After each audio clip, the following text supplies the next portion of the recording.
And really what we're after is intended results. And those intended results are that our veterans receive the care and benefit that they deserve. There is no doubt that the cost of caring for our veterans is high. And the truth is, freedom is not free. There's always a cost to war, and we need to remind ourselves that that cost is not fully paid when the war ends. We are now on the verge of honoring that commitment to Americans, veterans, and their families. I support this legislation. I support moving forward with a vote in favor of cloture. I am pleased, something that we thought might have happened earlier, I'm pleased that there will be amendment votes before we get to that final passage. But I expect and urge my colleagues, regardless of the outcome of the amendment votes, to continue to move this bill forward by adopting this opportunity to pass the bill, by taking advantage of the circumstance we have now worked our way to get to. And now that we are at this point, I hope that today it passes, the Sergeant First Class Heath Robinson honoring our PACT Act, that it passes and with the presidential signature becomes law. To my colleagues who've worked on this, I express my gratitude to my colleagues, Republicans and Democrats on the Committee on Veterans Affairs. I appreciate the opportunity I have to be in leadership in that committee and to work every day on behalf of those who served our nation. Let's pass this legislation. Let's deliver the most comprehensive toxic exposure package to veterans in our country's history. And with that plea and suggestion, Mr. President, I yield back.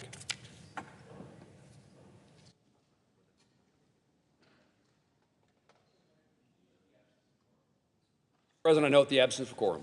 Clerk will call the roll. Ms. Baldwin.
Senator from Montana. I would ask the quorum clause be eviscerated. Without objection. Senator is recognized. Mr. President, I stand in front of this body yet again to urge the passage of the Sergeant First Class Heath Robinson honoring our PACT Act. And before I get into my remarks, Senator Moran is on the floor. I listened to a good portion of what he had to say, and I just want to say thank you to Senator Moran. As a team member on the Veterans Affairs Committee, for the last year and a half, we've been working in good faith to get a bill that addresses the challenges of toxic exposure that our veterans, quite honestly, have endured since World War I. And with the burn pits and Agent Orange and the radiation exposure that this bill addresses, I would just say that we would not be here today if we hadn't both committed to work together to get to a result that hopefully, I was a little more sure of this last week than I am today, but hopefully get to a point where this bill passes. We've talked about this bill a lot. We've talked about what it does. And basically what it does is make sure that the veterans who have been exposed to toxins, in this case burn pits, but also, as I said before, Agent Orange and radiation, are made whole again. So we get these folks, we train them to be warriors, we send these men and women off to war, we tell them to go out and protect our freedoms and protect this country. They do it, and oftentimes things happen that changes their lives. Sometimes those injuries we can see, sometimes we can't see them. And in this particular case with toxic burn pits, they come home and they have developed disorders because they breathe these toxins in. And if anybody's ever been around a burning barrel and have had plastics in it, you know exactly what I'm talking about. And you breathe these toxins and it causes cancers and it causes lung issues. Well, the problem is these folks couldn't get away. These burn pits were right outside the camps. They were right next to the chow line, right next to the beds they slept in, and they had to breathe this garbage sometimes day and night. It resulted in some pretty serious injury that is resulted oftentimes in death. Now, the reason I say that is because over the last year and a half, the Senate Veterans Affairs Committee had several hearings, and we have witnesses come forth that have been impacted by burn pits and toxic exposure. And I can tell you some of those folks aren't with us today. The toxins got them. And so not only was the veteran life ended, which is unfortunate in and of itself, but also the family that was dependent upon that veteran had their lives turned upside down. So it is time that we set that record straight and make sure that those folks that have been impacted by war are taken care of. And I hope that there's nobody in this body that thinks that's unreasonable. Because the truth is I think most of the folks in this body have been to the Middle East and they've seen what a different world that is and how it makes me damn glad to be a Montanan and to be an American. But we've got an ability today to step up and do the right thing. There have been a lot of claims made over the last week or two. I would go into those claims and refute those claims, but quite frankly, I don't see the sense in it.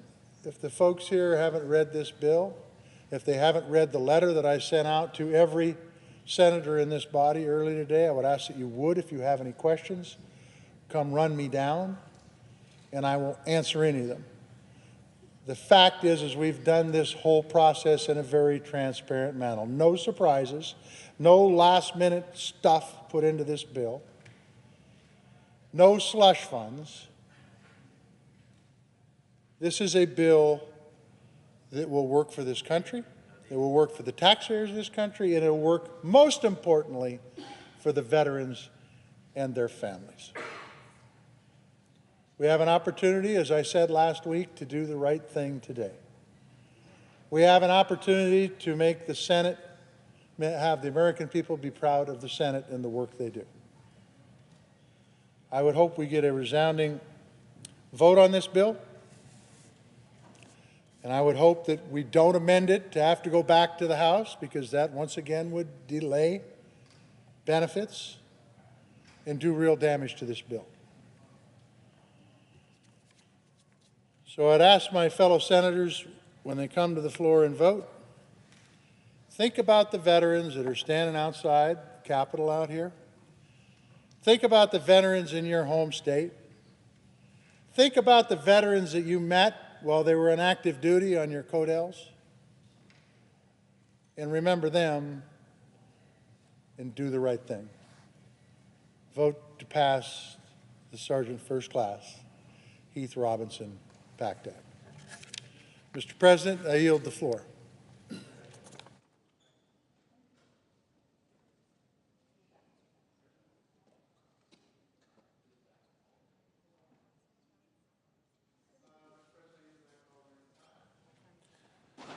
All time has been yielded back under the previous order. The question occurs on the Paul motion to concur with an amendment. Is there a sufficient second? There appears to be. The clerk will call the roll.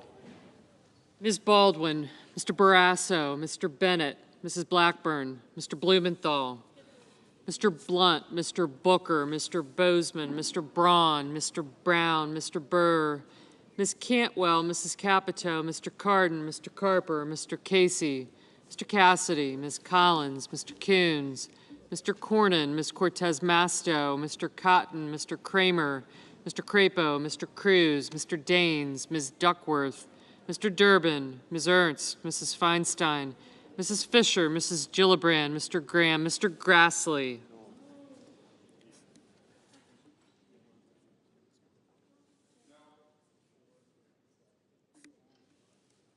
Mr. Haggerty, Ms. Hassan,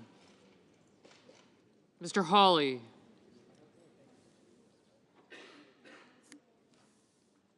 Mr. Heinrich, Mr. Hickenlooper, Ms. Hirono, Mr. Hoven, Mrs. Hyde-Smith, Mr. Inhofe, Mr. Johnson, Mr. Kane, Mr. Kelly, Mr. Kennedy, Mr. King, Ms. Klobuchar, Mr. Lankford, Mr. Leahy, Mr. Lee, Mr. Lujan, Ms. Lummis, Mr. Manchin, Mr. Markey, Mr. Marshall, Mr. McConnell, Mr. Menendez, Mr. Merkley, Mr. Moran, Ms. Murkowski, Mr. Murphy, no.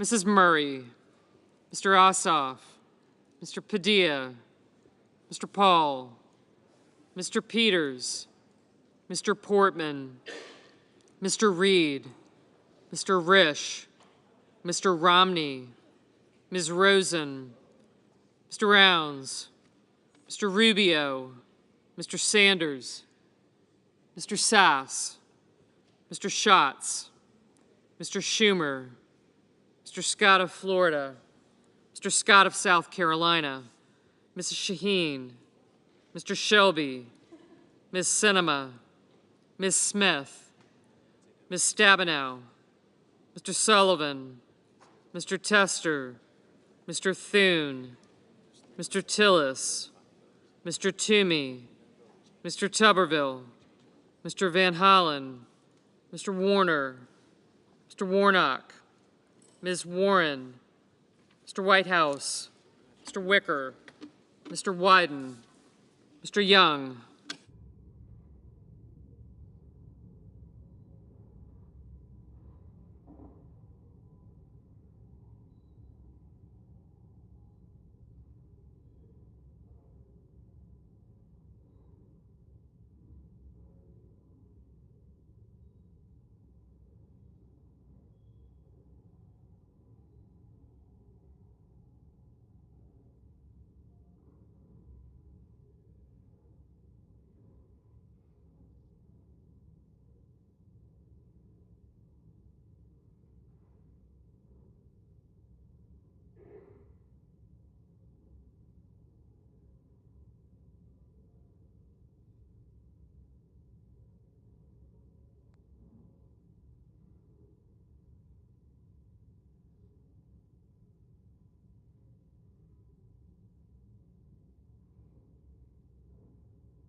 Senators, there are no senators voting in the affirmative.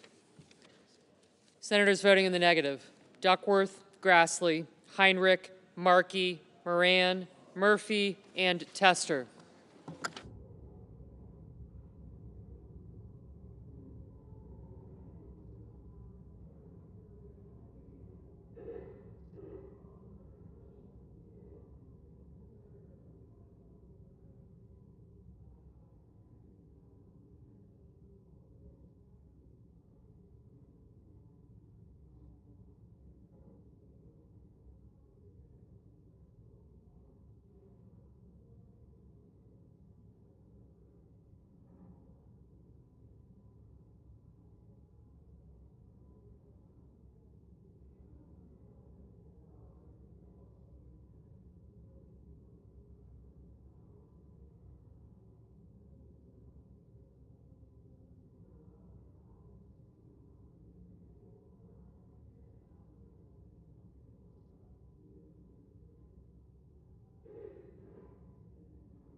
Mr. Rounds, no.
Mr. Warnock, no.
Mr. Graham.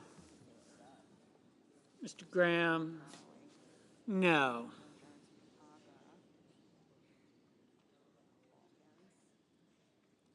Mr. Reed, no.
Mrs. Blackburn, aye.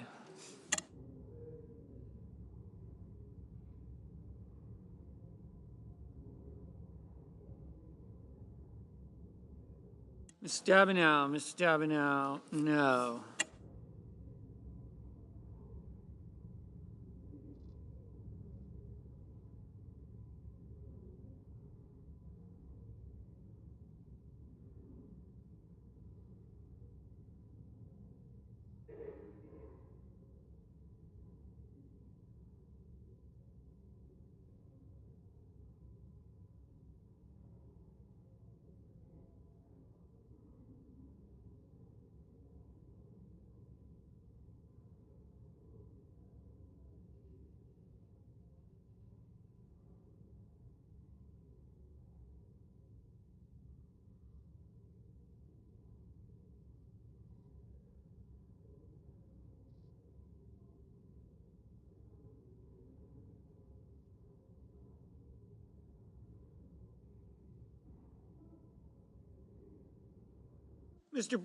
Mr. Padilla, no.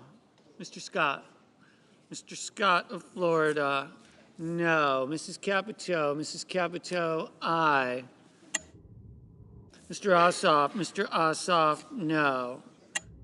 I didn't.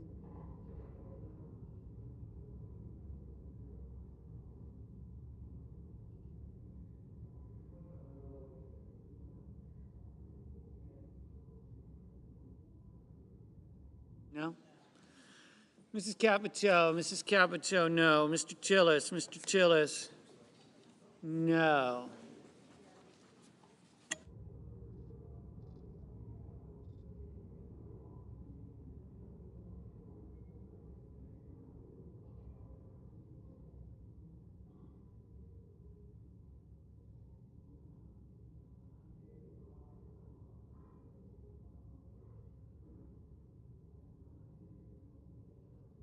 Mr.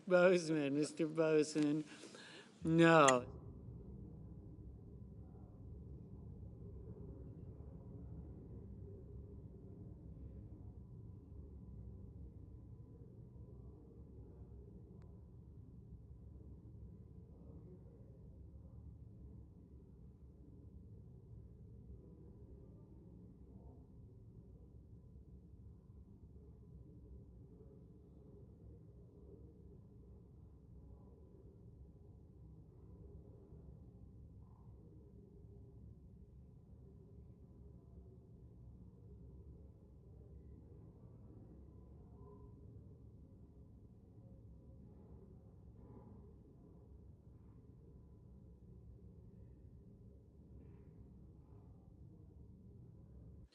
Mr. Thune, no. Mr. Sass, no.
Mr. Brown, no.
Mr. Wicker, no.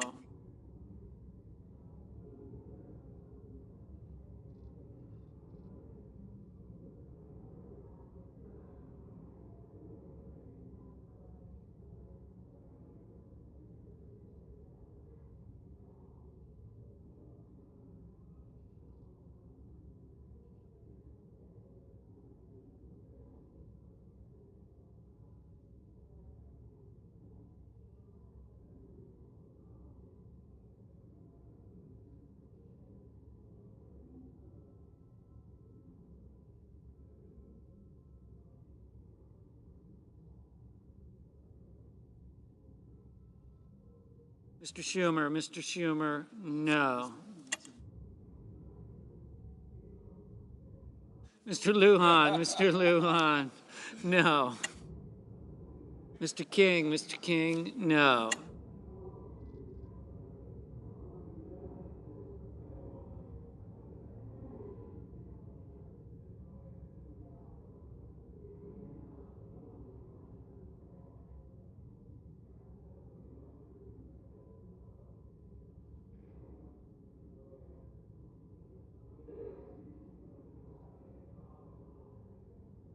Mr. Marshall, aye.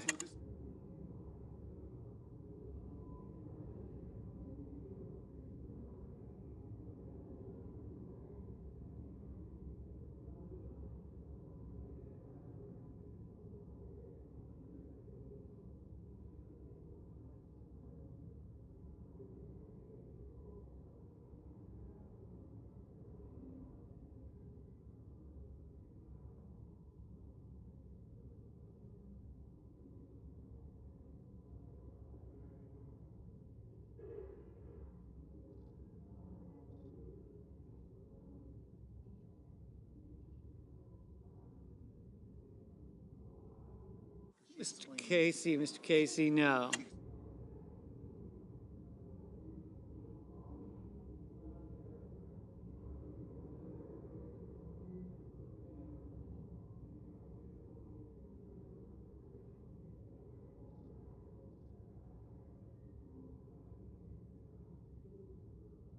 Mr. Durbin, no.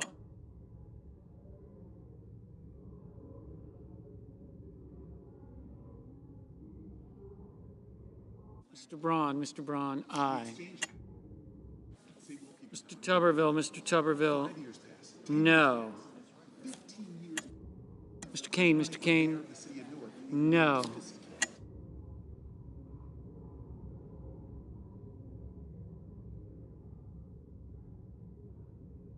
Mr. Kennedy, no.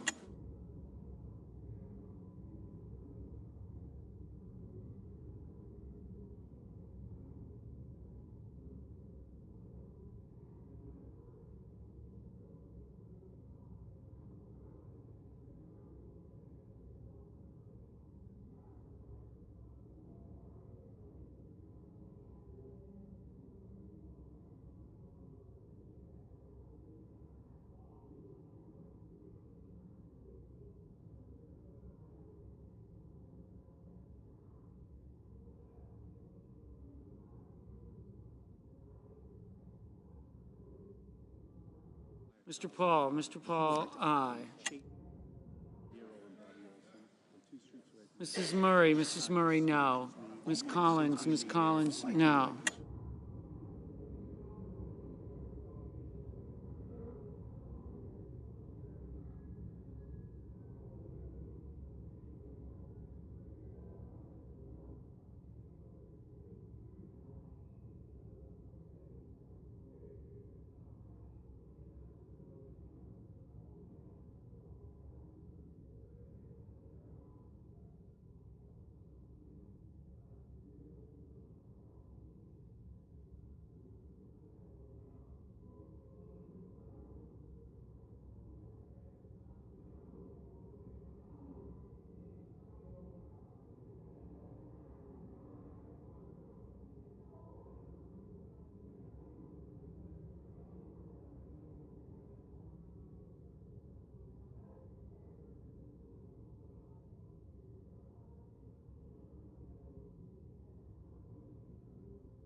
Mr. Merkley, no.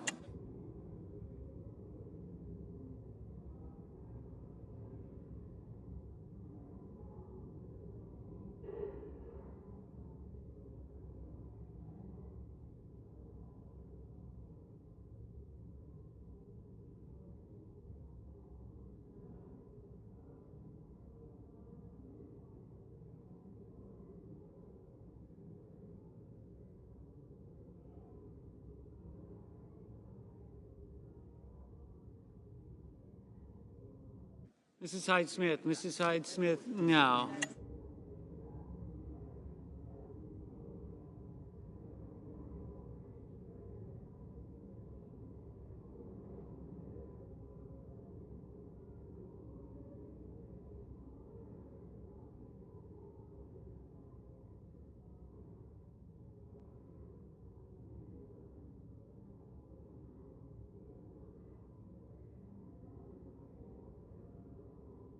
Mrs. Gillibrand, no.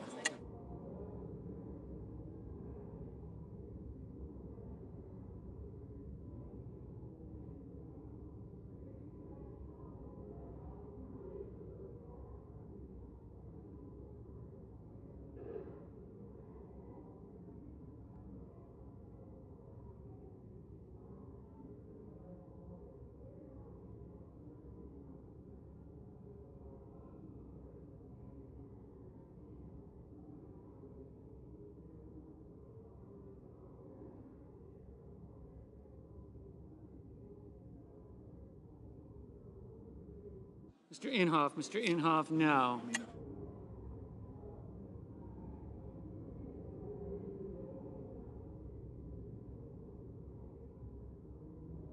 Ms. Warren, no.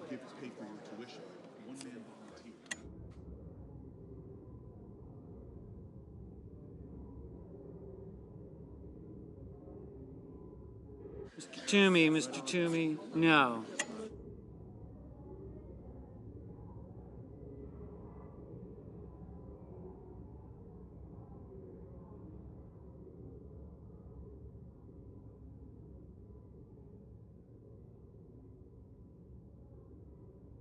Mr. Cardin, no.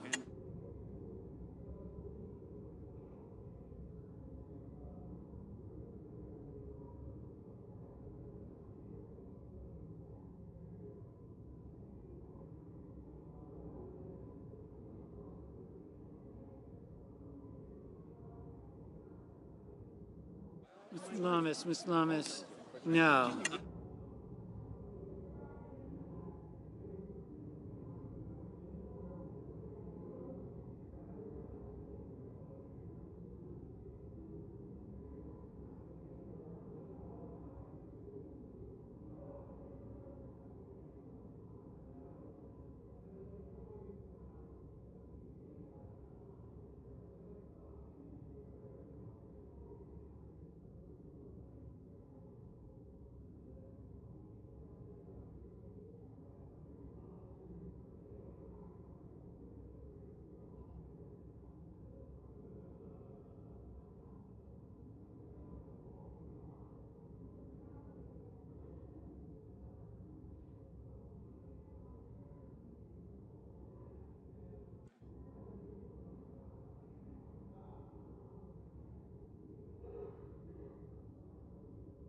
Ms. Cantwell, no. Mr. Booker, no.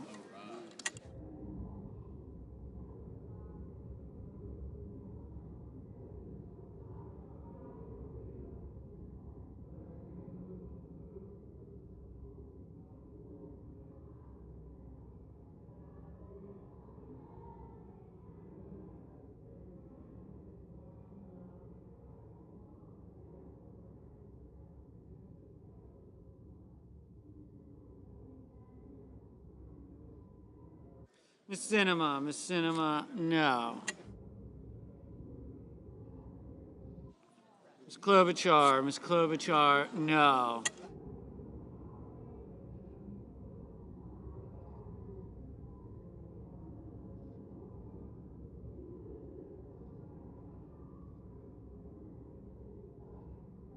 Mr. Bennett, no.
Ms.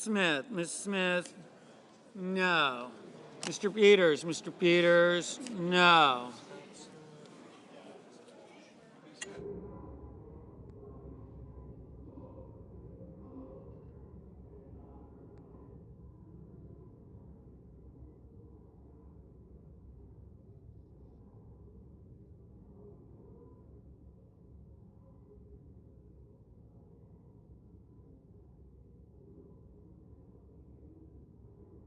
Mr. Shelby, no.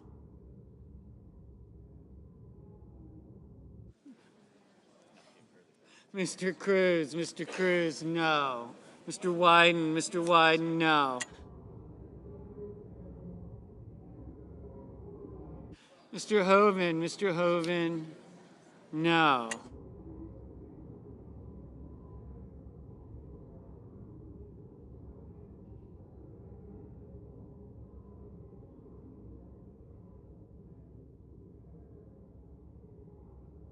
Mr. Whitehouse, no.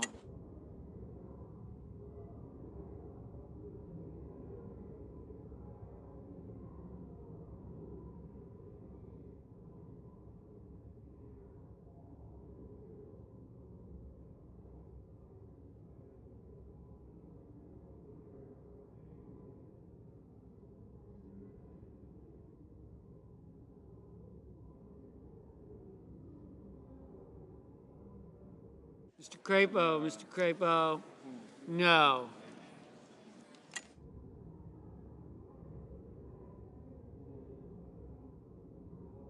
Mr. Cotton, no.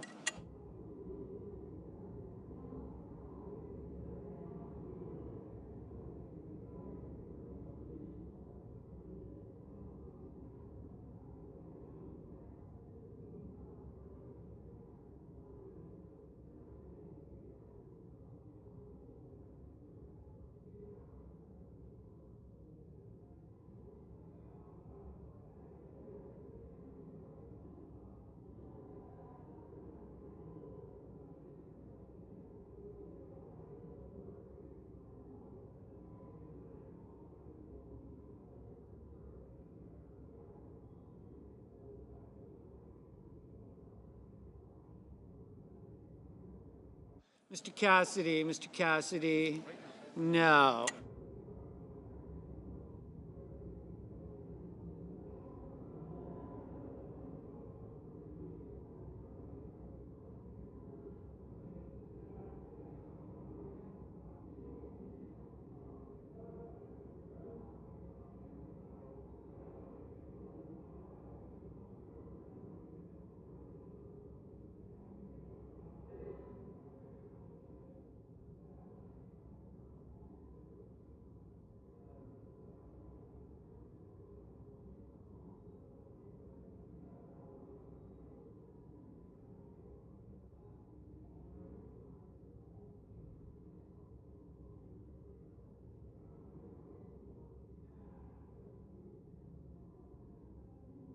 Mr. McConnell, no.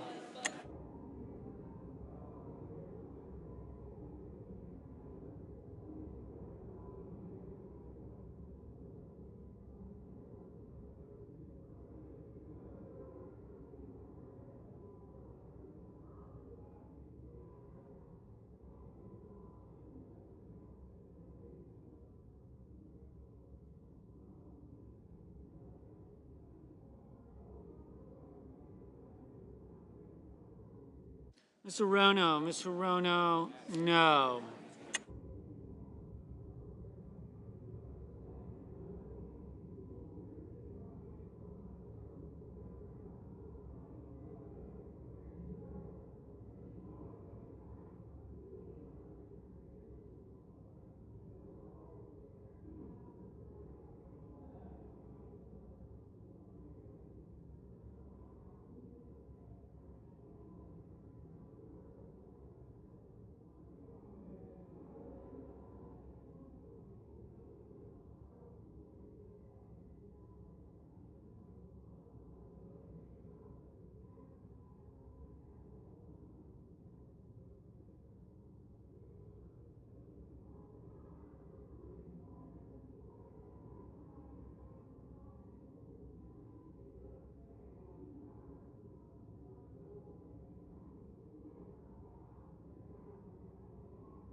Mr. Sanders, no. Mr. Kramer, no.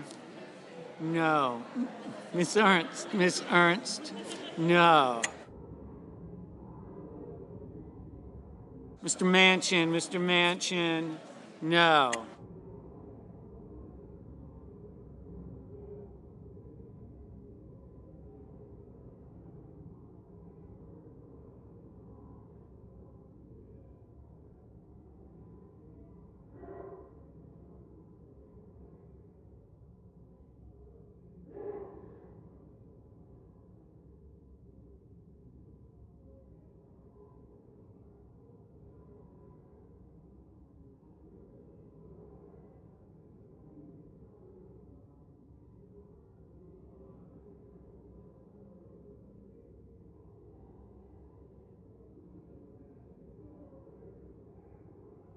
Ms. Murkowski, no.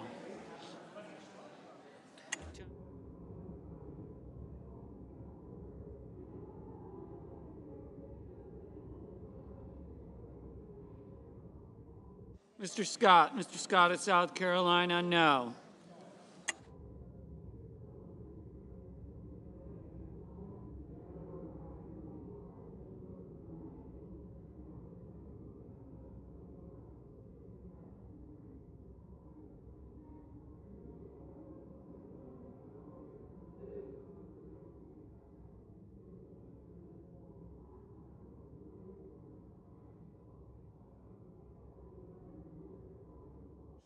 Mr. Warner, no. Mr. Blunt, no. Mr. Barrasso, no. Mr. Haggerty, aye.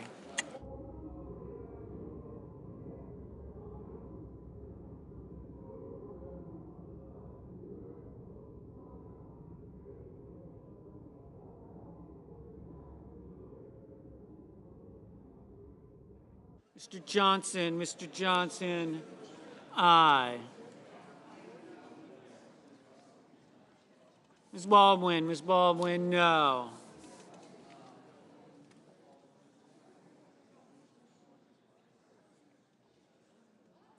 Mr. Rubio, no.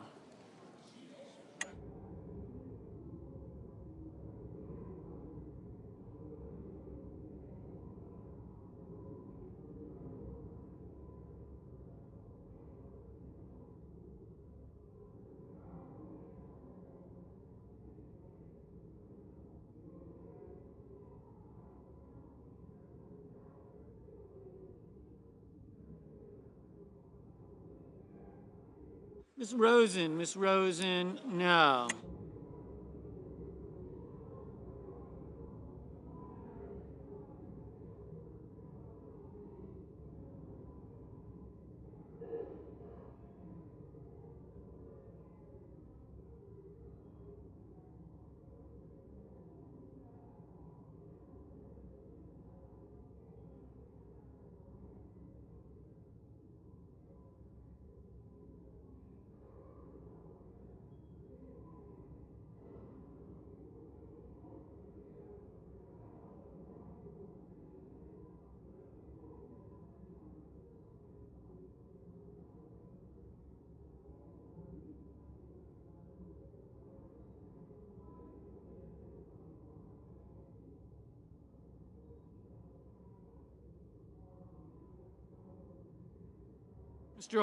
Mr. Hawley, no.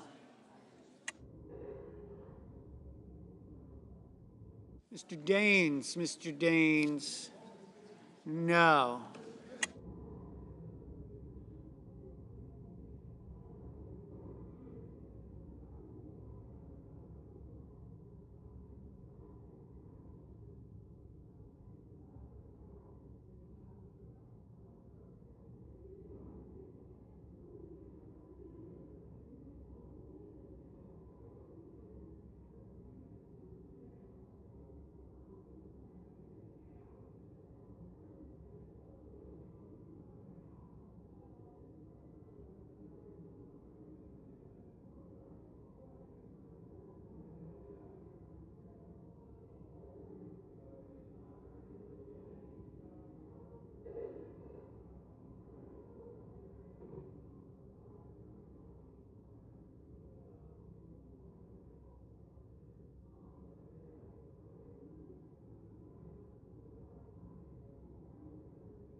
Mr. Hickenlooper, no.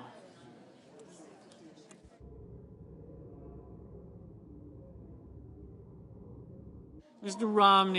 Romney, no.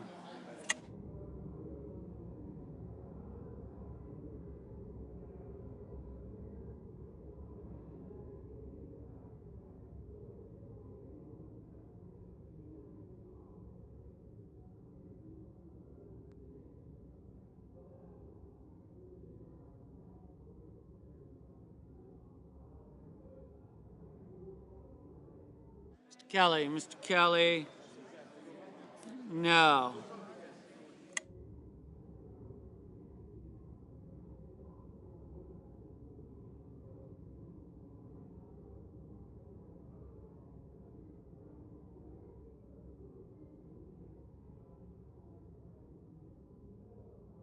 Mr.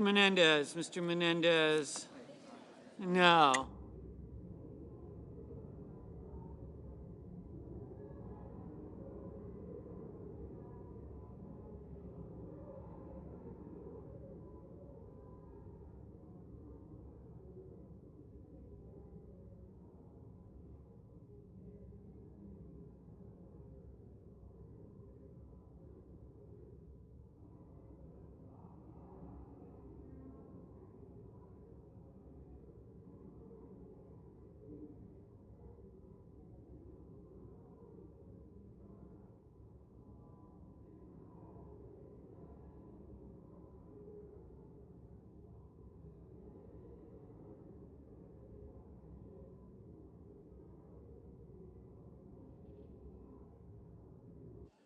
Mrs. Feinstein, no.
Mr. Van Hollen, no.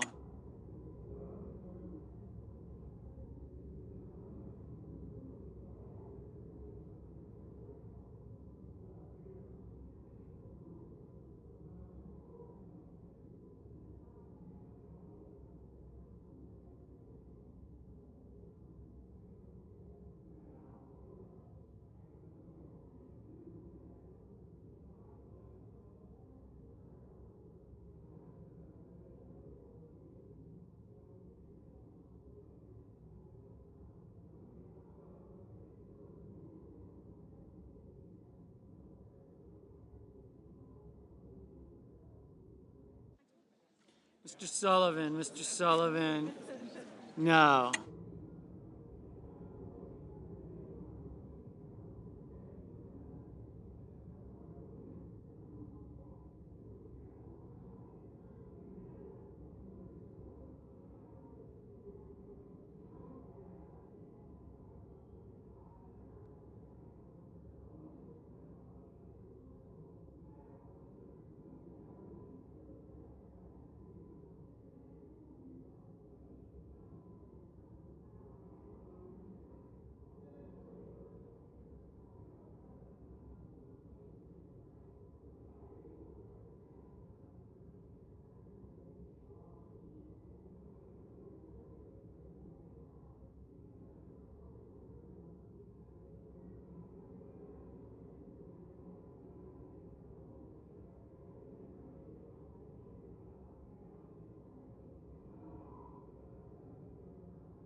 Mr. Lee, aye.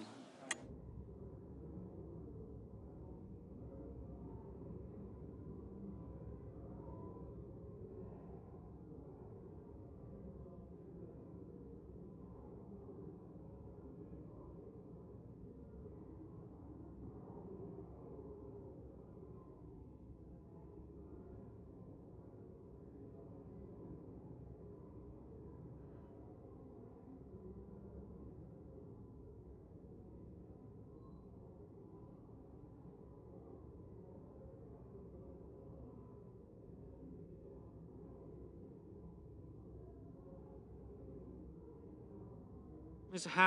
Hassan, no.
Mr. Blumenthal, no.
Mr.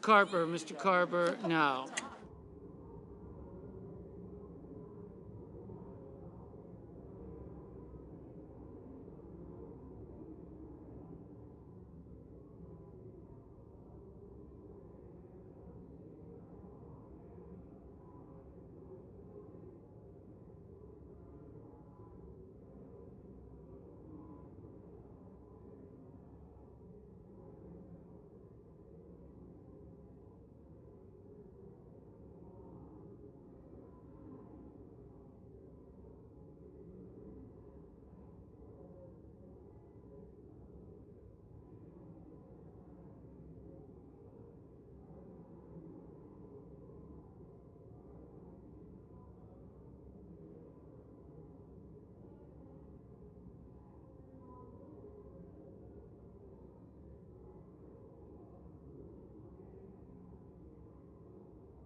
Ms.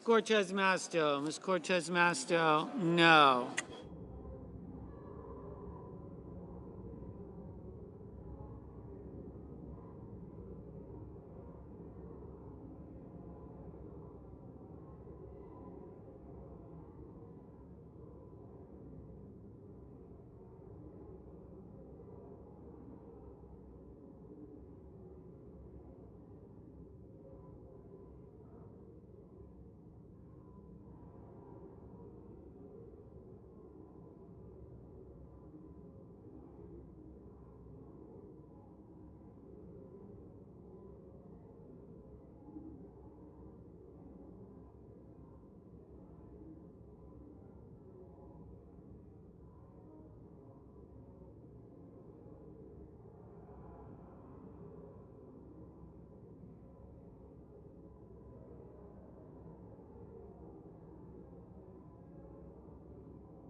Mr. Young,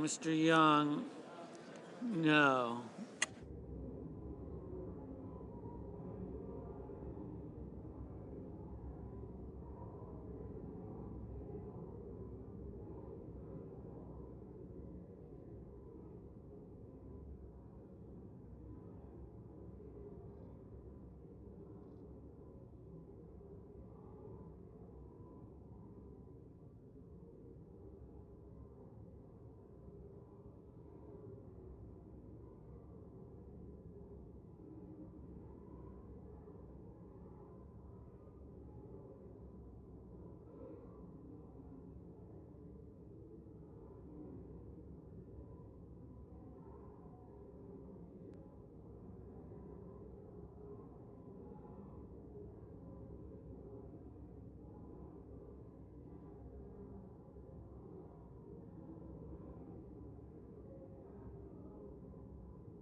Mr. Portman, no.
Mr. Risch, no.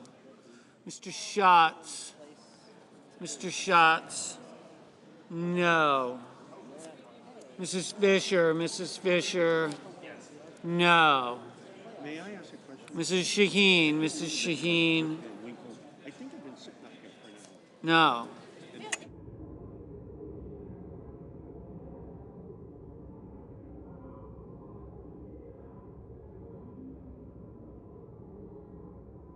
Mr. Coons,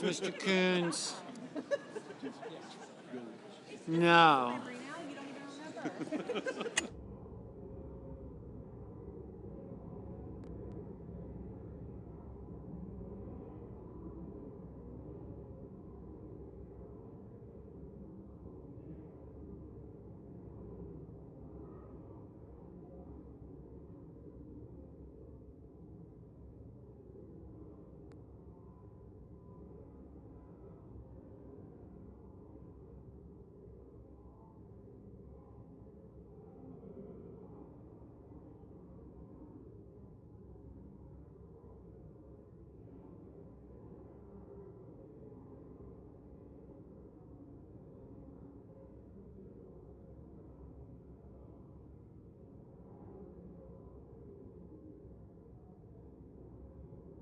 Mr. Langford, Mr. Langford, no.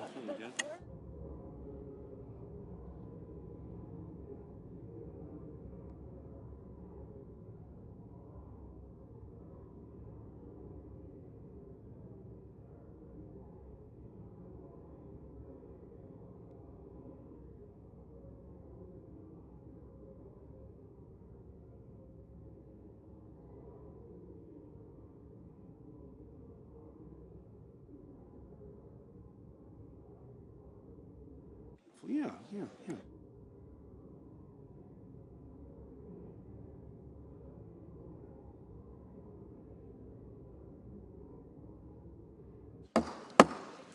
On this vote, the yeas are 7, the nays are 90. Under the previous order, requiring 60 votes for the adoption of this motion to concur with amendment, the motion is not agreed to. Under the previous order, the question occurs on the Toomey motion to concur with amendment. Mr. President. The senator from Pennsylvania.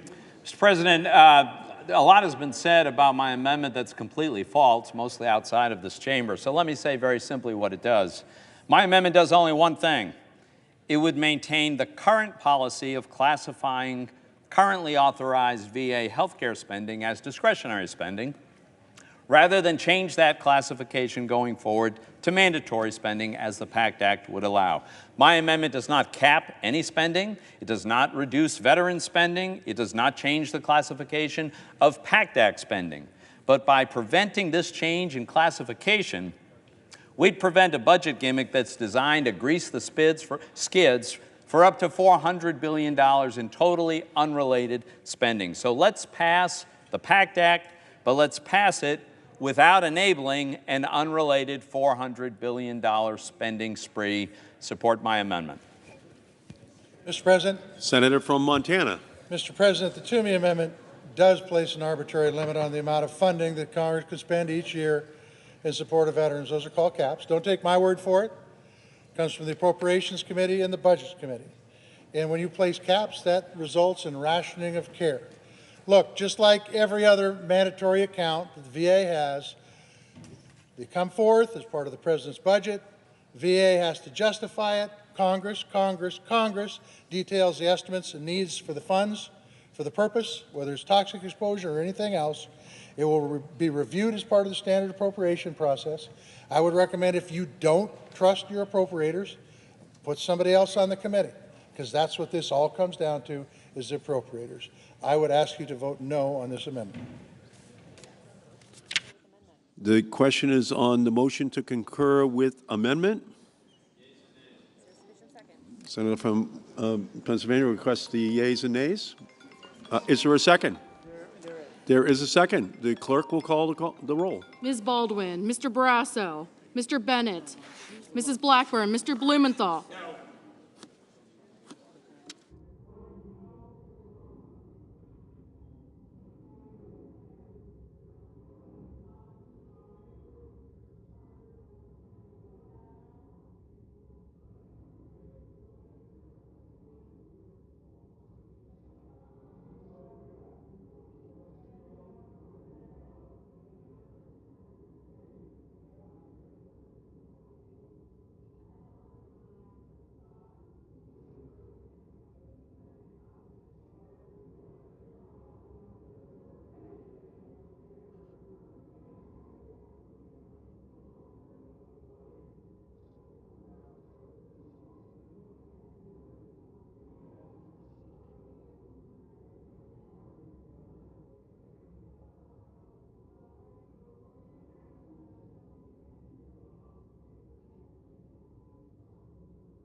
Mr. Blunt, Mr. Booker,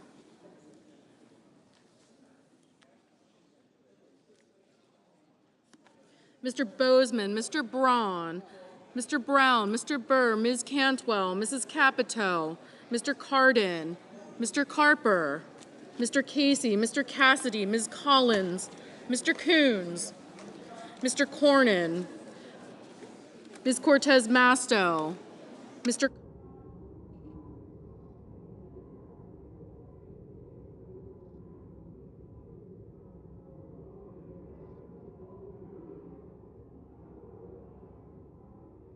Mr. Padilla, Mr. Kramer, Mr. Crapo, Mr. Cruz,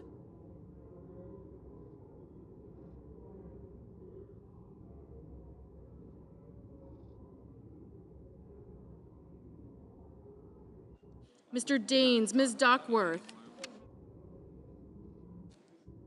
Mr. Durbin, Ms. Ernst, Mrs. Feinstein, Mrs. Fisher, Mrs. Gillibrand, Mr. Graham, Mr. Grassley, Mr. Haggerty, Ms. Hassan, Mr. Hawley, Mr. Heinrich, Mr. Hickenlooper, Ms. Hirono, Mr. Hoven, Mrs. Hyde-Smith, Mr. Inhofe, Mr. Johnson, Mr. Kane, Mr. Kelly, Mr. Kennedy, Mr. King,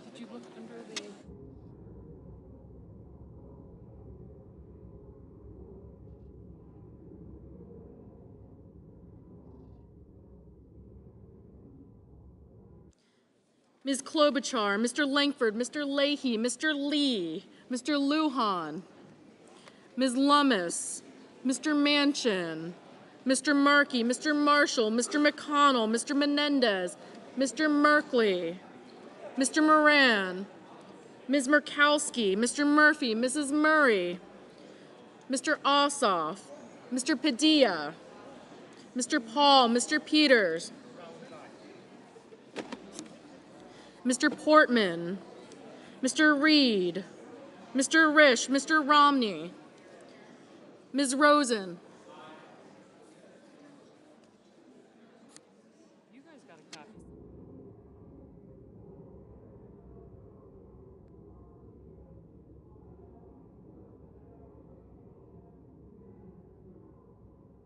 Ms. Rosen, Mr. Rounds,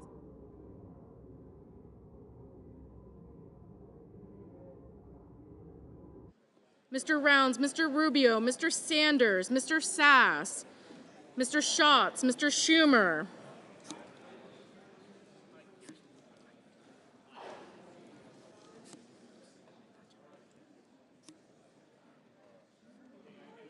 Mr. Scott of Florida, Mr. Scott of South Carolina, Mrs. Shaheen, Mr. Shelby,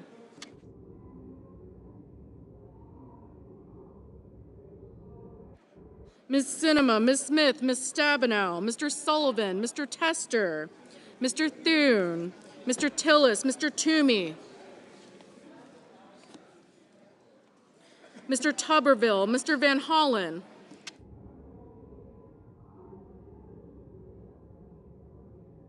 Mr. Van Hollen, Mr. Warner, Mr. Warnock,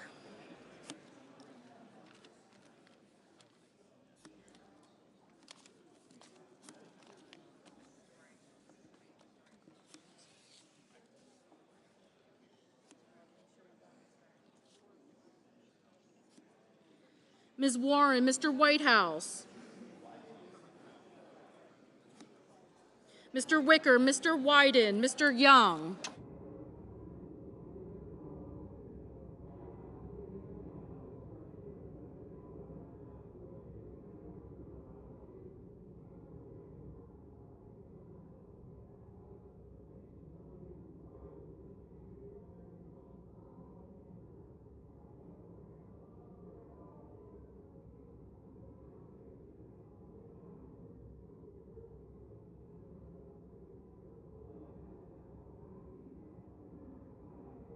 Senators voting in the affirmative: Barrasso, Blackburn, Bozeman, Cassidy, Cotton, Kramer, Crapo, Cruz, Daines, Fisher, Graham, Hawley, Hoven, Inhofe, Johnson, Kennedy, Lee, Lummis, Marshall, McConnell, Moran, Paul, Risch, Romney, Rounds, Rubio, Scott of Florida, Scott of South Carolina, Thune, Tillis, Toomey, and Young. Mr. Shelby, aye.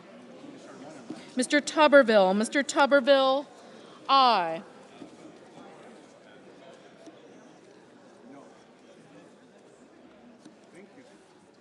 Senators voting in the negative: Baldwin, Blumenthal, Brown, Cantwell, Cardin, Carper, Collins, Cortez Masto, Duckworth, Feinstein, Hassan, Hirono, Klobuchar, Lujan, Menendez, Ossoff, Padilla, Reed, Rosen, Sanders, Sinema, Smith, Stabenow, Tester, Warner, Whitehouse, and Wyden. Mr. Coons, no.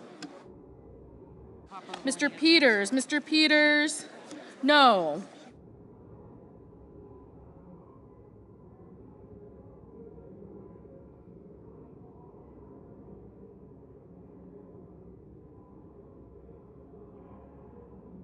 Mr.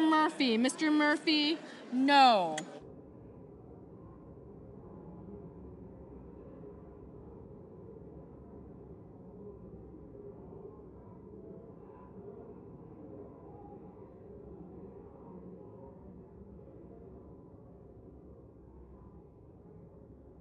Mr. Kelly, no.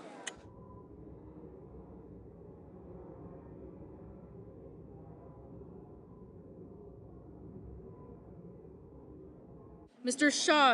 Schatz, no.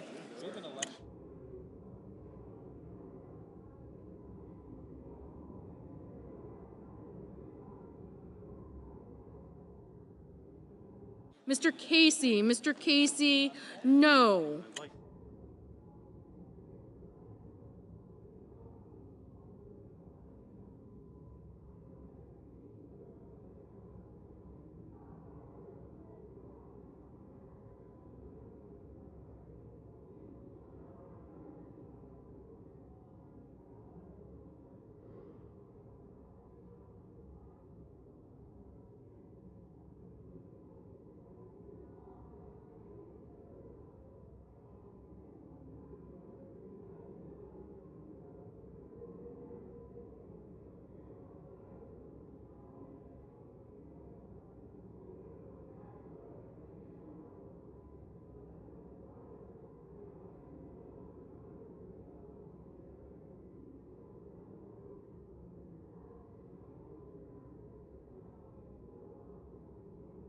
Mr. Sullivan, aye.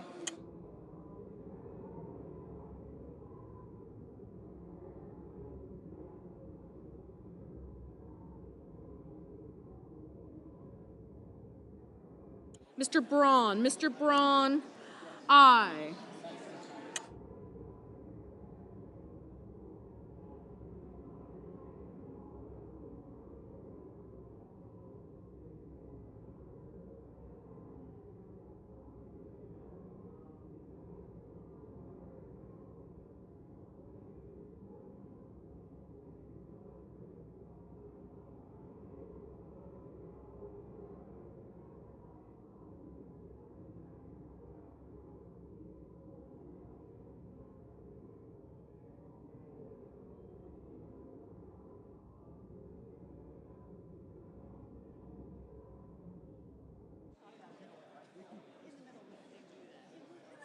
Mrs. Capito, aye. Mrs. Hyde-Smith, aye.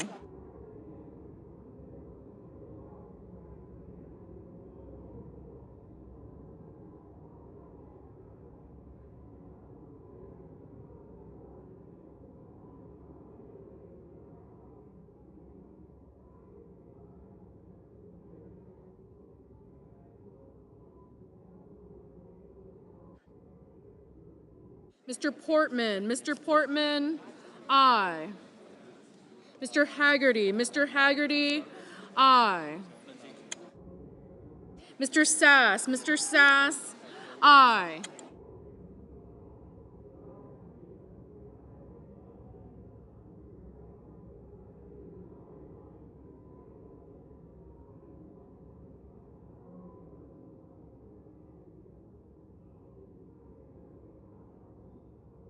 Mr. Wicker. Mr. Wicker, aye.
Mr. Heinrich. Mr. Heinrich, no. Mr. Blunt. Mr. Blunt, aye.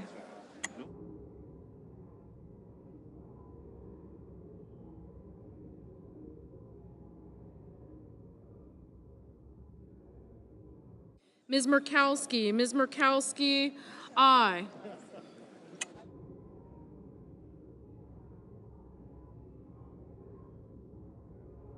Mrs. Shaheen. Mrs. Shaheen, no.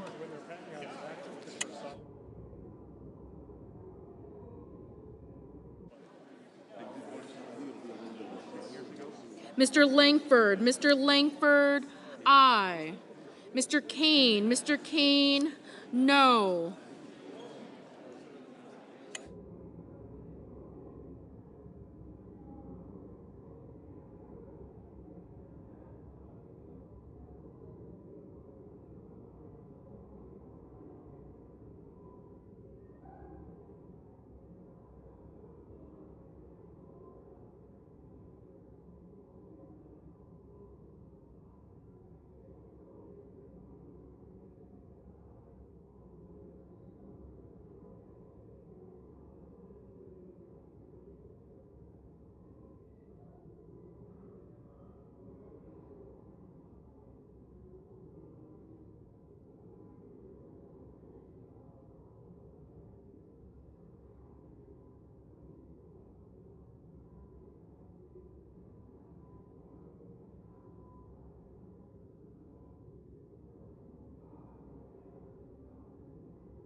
Mr. Markey. Mr. Markey, no. Mr. Van Hollen. Mr. Van Hollen, no.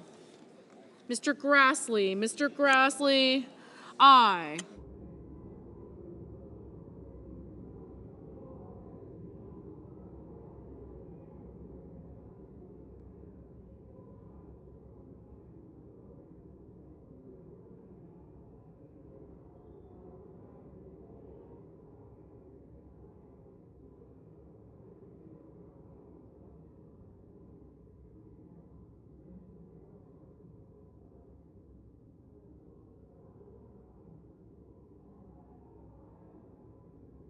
Ms. Warren. Ms. Warren, no.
Mrs. Murray, no.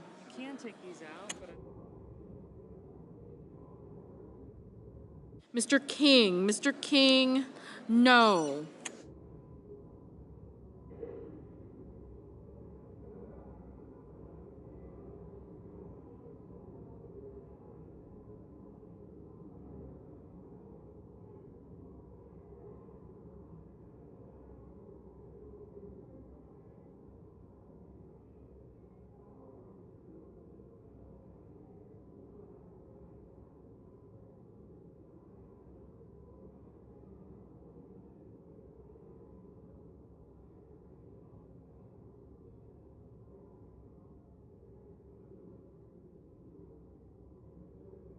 Mrs.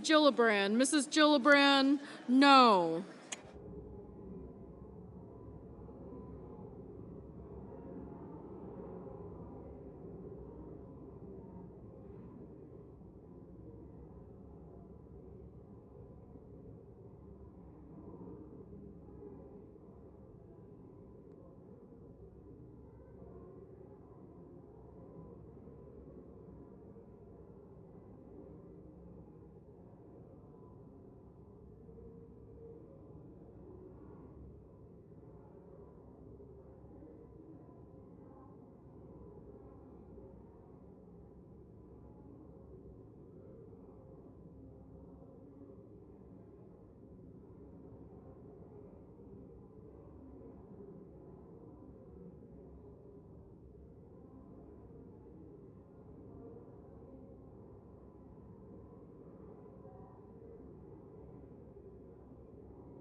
Mr. Durbin, no.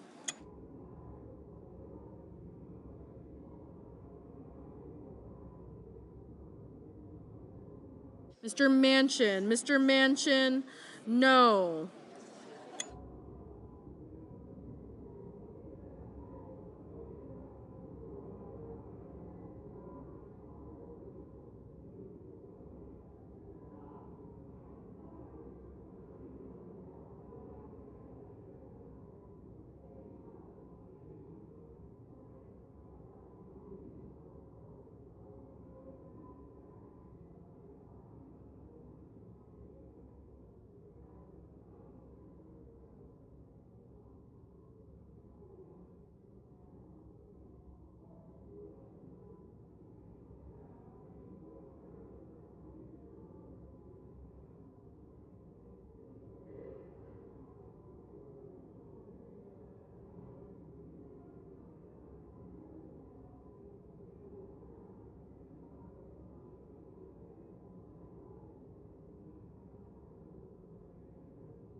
Mr. Hickenlooper, no.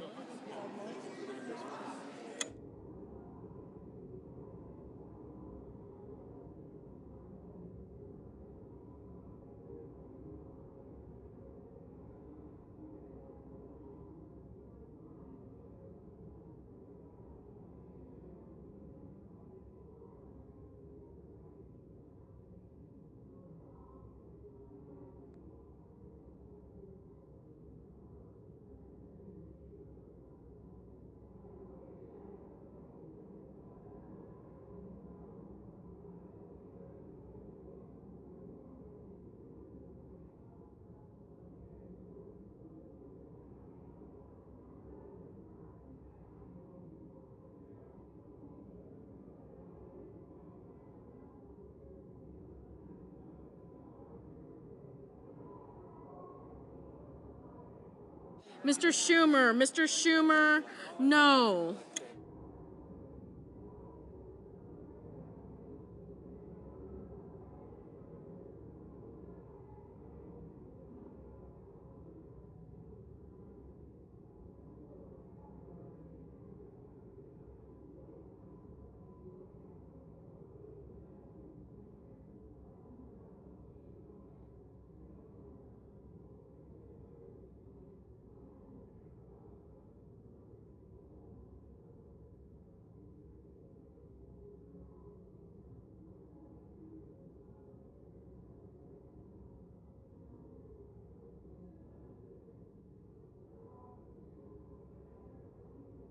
Mr. Warnock. Mr. Warnock, no.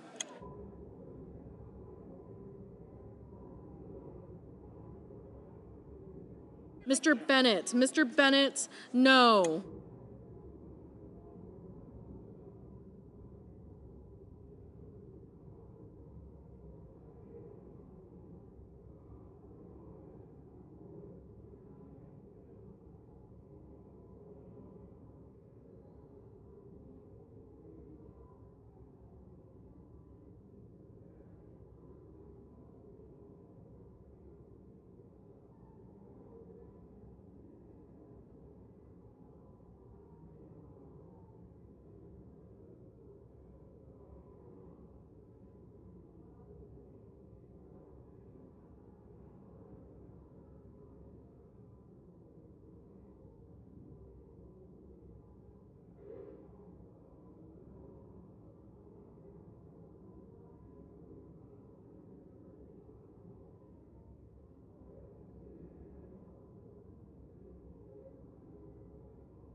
On this vote, the yeas are 47, the nays are 48.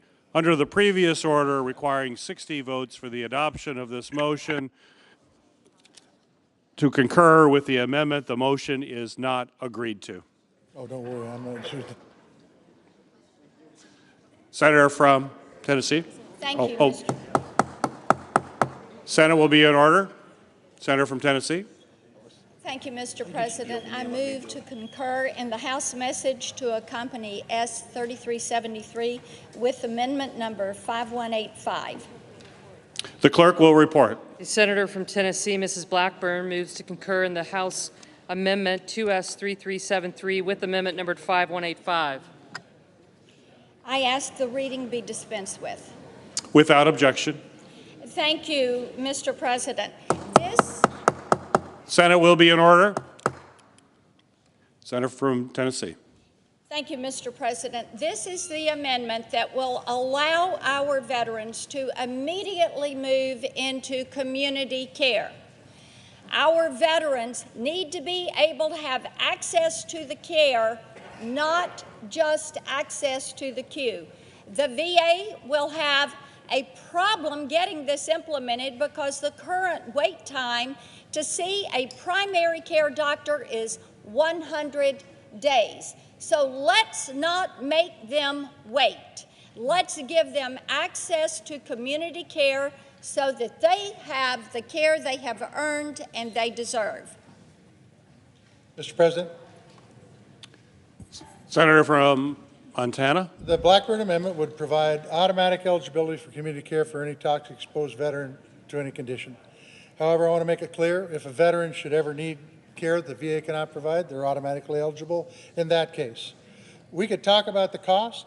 We could talk about the accountability. We could talk about the timelines going into the private sector. Unfortunately, we don't have those times. We don't have those metrics. But what we do know is this. The VA is a leader in healthcare and treating our veterans for diseases and conditions as a result of their military service. And more than that, time after time after time again, we've heard that veterans prefer getting their care from the VA. We should not privatize the VA. That's what this amendment's about. I would appreciate a no vote. The question occurs on the Blackburn motion to concur with the amendment. Is there a sufficient second? There appears to be. The clerk will call the roll. Ms. Baldwin.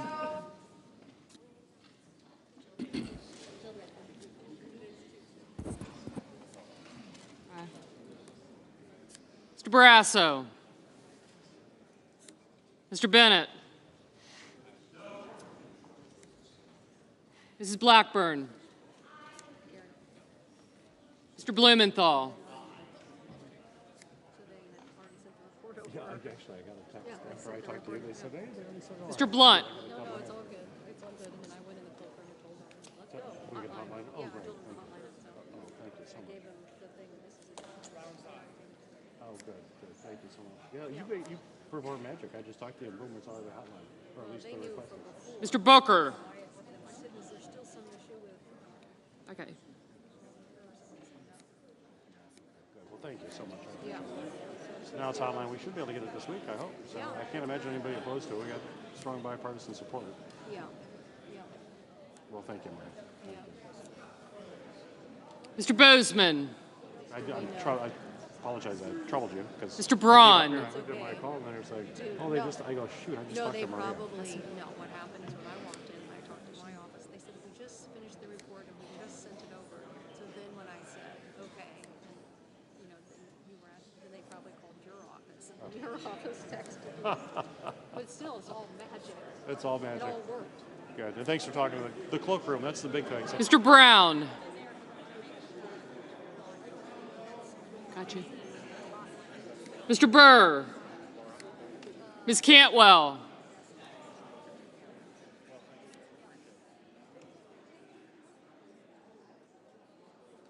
It's a third vote. Mrs. Capito. Thank you. I don't get that.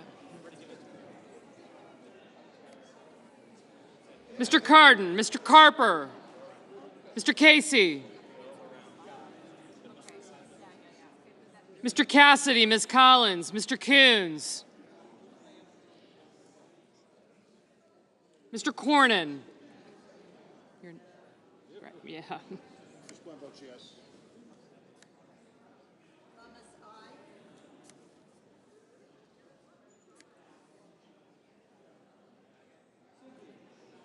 Ms. Cortez Masto, Mr. Cotton, Mr. Kramer, Mr. Crapo, Mr. Cruz, Mr. Daines, Ms. Duckworth, Mr. Durbin,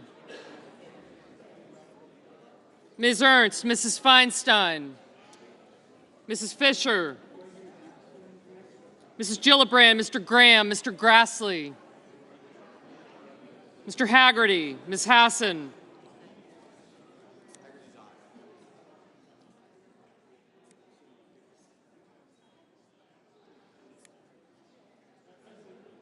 Mr. Hawley, Mr. Heinrich, Mr. Hickenlooper, Ms. Hirono, Mr. Hoven,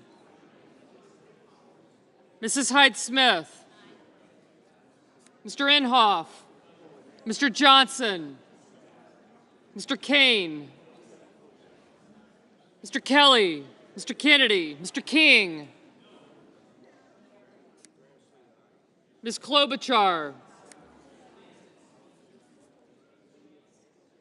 Mr. Lankford. You want to be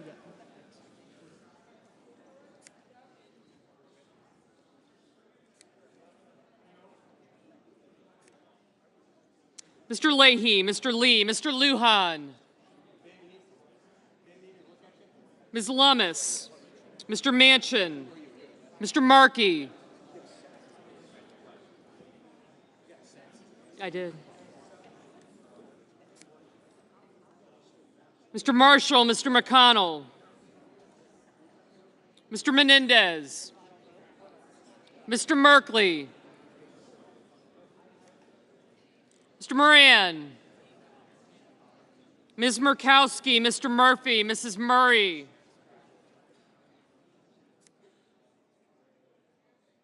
Mr. Ossoff, Mr. Padilla, Mr. Paul, Mr. Peters, Mr. Portman, Mr. Reed, Mr. Risch, Mr. Romney, Ms. Rosen, Mr. Rounds, Mr. Rubio, Mr. Sanders, Mr. Sass, Mr. Schatz, Mr. Schumer,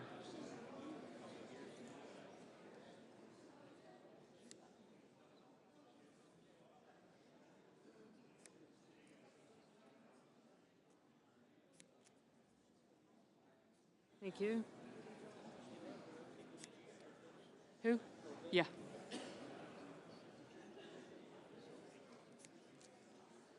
Mr. Scott of Florida, Mr. Scott of South Carolina, Mrs. Shaheen, Mr. Shelby, Ms. Sinema,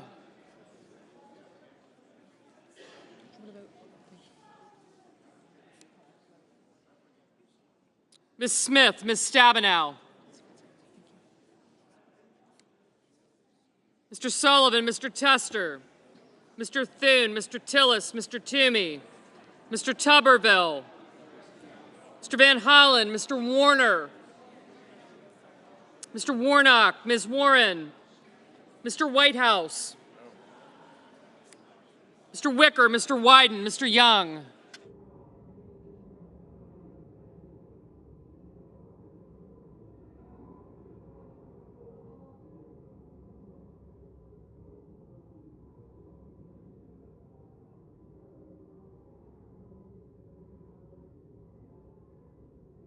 Senators voting in the affirmative: Blackburn, Blunt, Bozeman, Capito, Cassidy, Collins, Kramer, Crapo, Daines, Ernst, Fisher, Graham, Grassley, Haggerty, Hoven, Heidsmith, Kennedy, Lankford, Lee, Lummis, Marshall, McConnell, Murkowski, Risch, Romney, Rounds, Rubio, Sass, Scott of Florida, Sullivan, Thune, Tillis, Toomey, Wicker, and Young.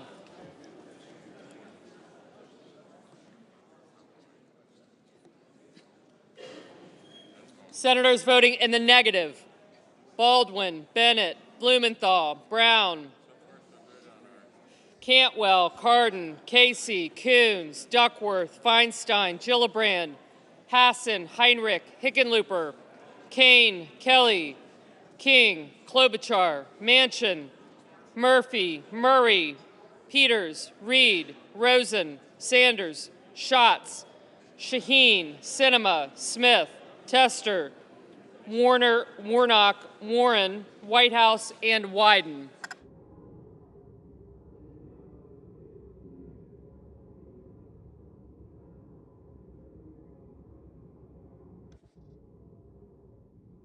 Mr. Ossoff, no.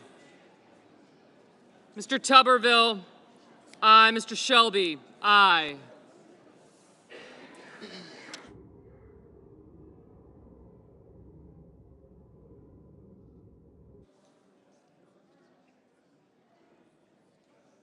Mr. Scott of South Carolina, aye.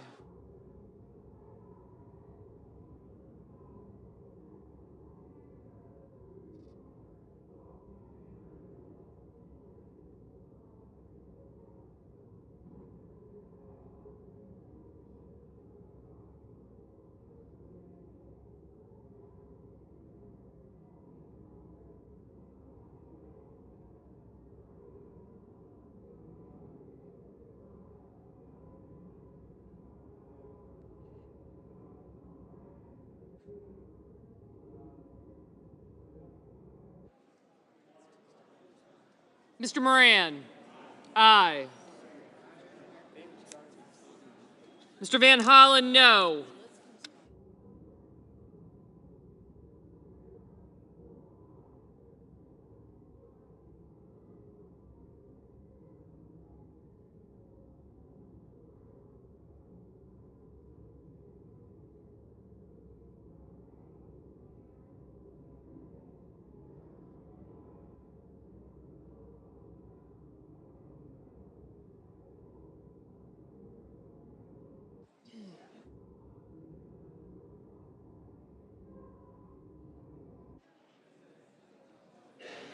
Mr. Menendez, no.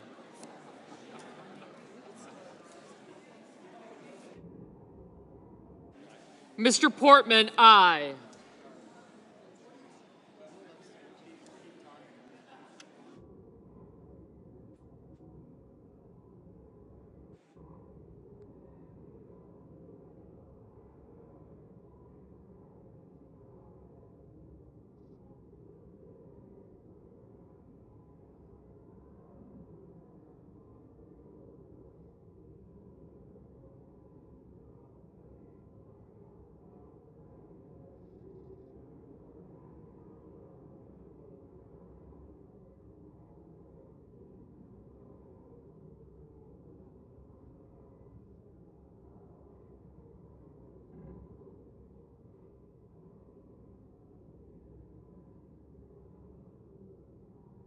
Mr. Hawley, aye.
Ms. Cortez Masto, no. Okay.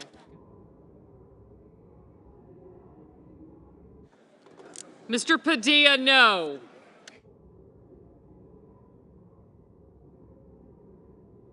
Mr. Cotton, aye.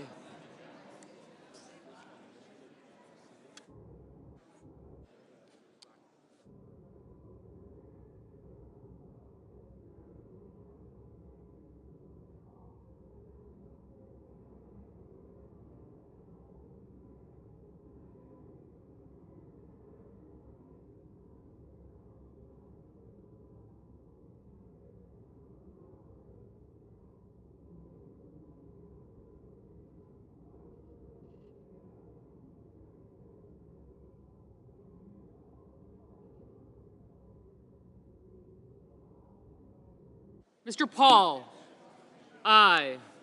Mr. Braun, aye.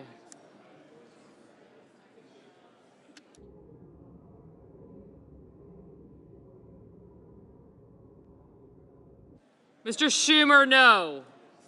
Yeah, let me. Mr. Markey, no.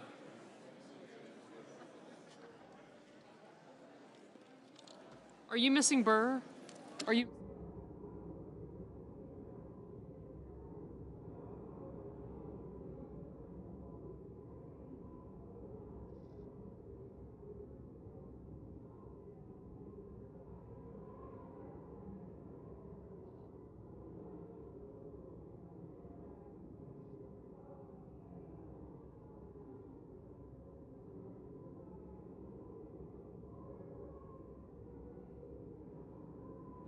Mr. Durbin, no.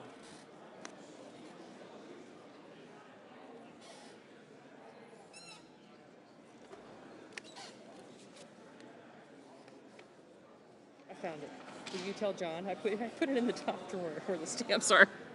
Bye. Mr. Cruz, aye.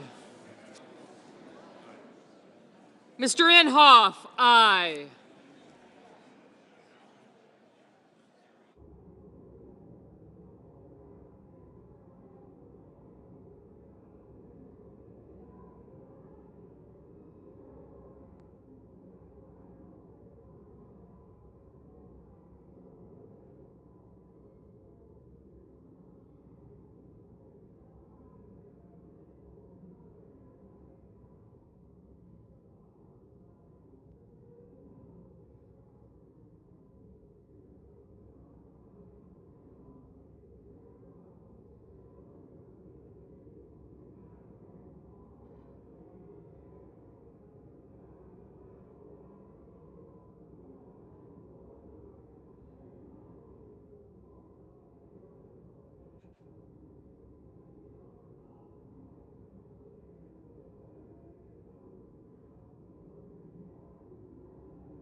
Mr. Carper, no.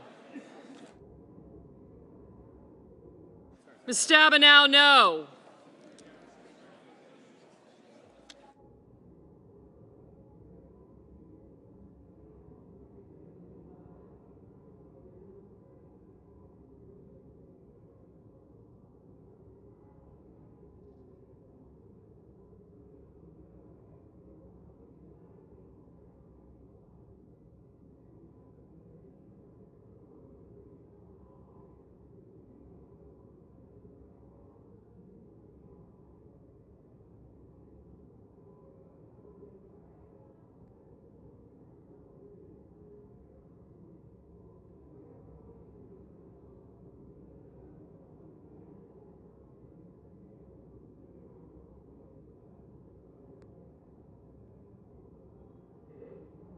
Ms. Hirono, no.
Mr. Johnson, aye.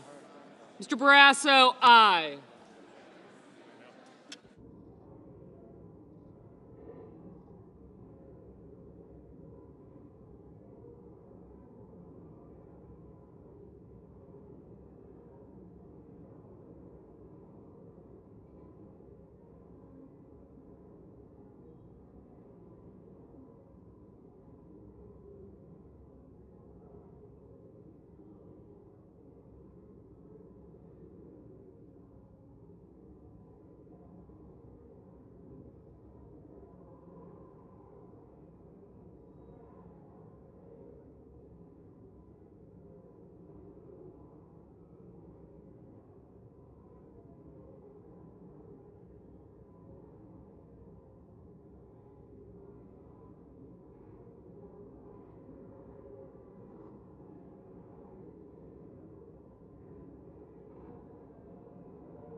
Mr. Lujan, no.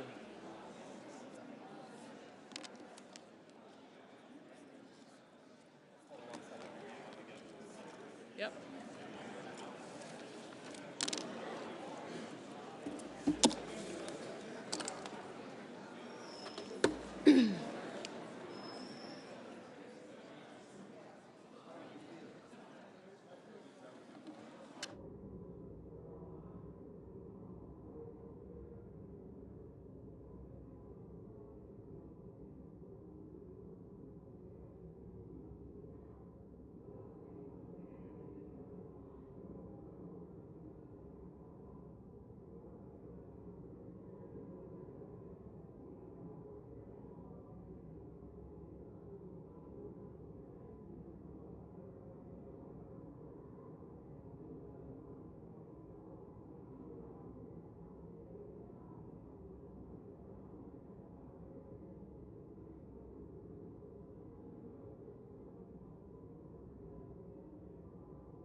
On this vote, the yeas are 48, the nays are 47. Under the previous order requiring 60 votes for the adoption of this motion to concur with amendment, the motion is not agreed to. Under the previous order, the motion to refer and the amendments pending thereto, the motion to concur with amendment number 5148 and the amendment pending the veto are withdrawn. Thereto are withdrawn.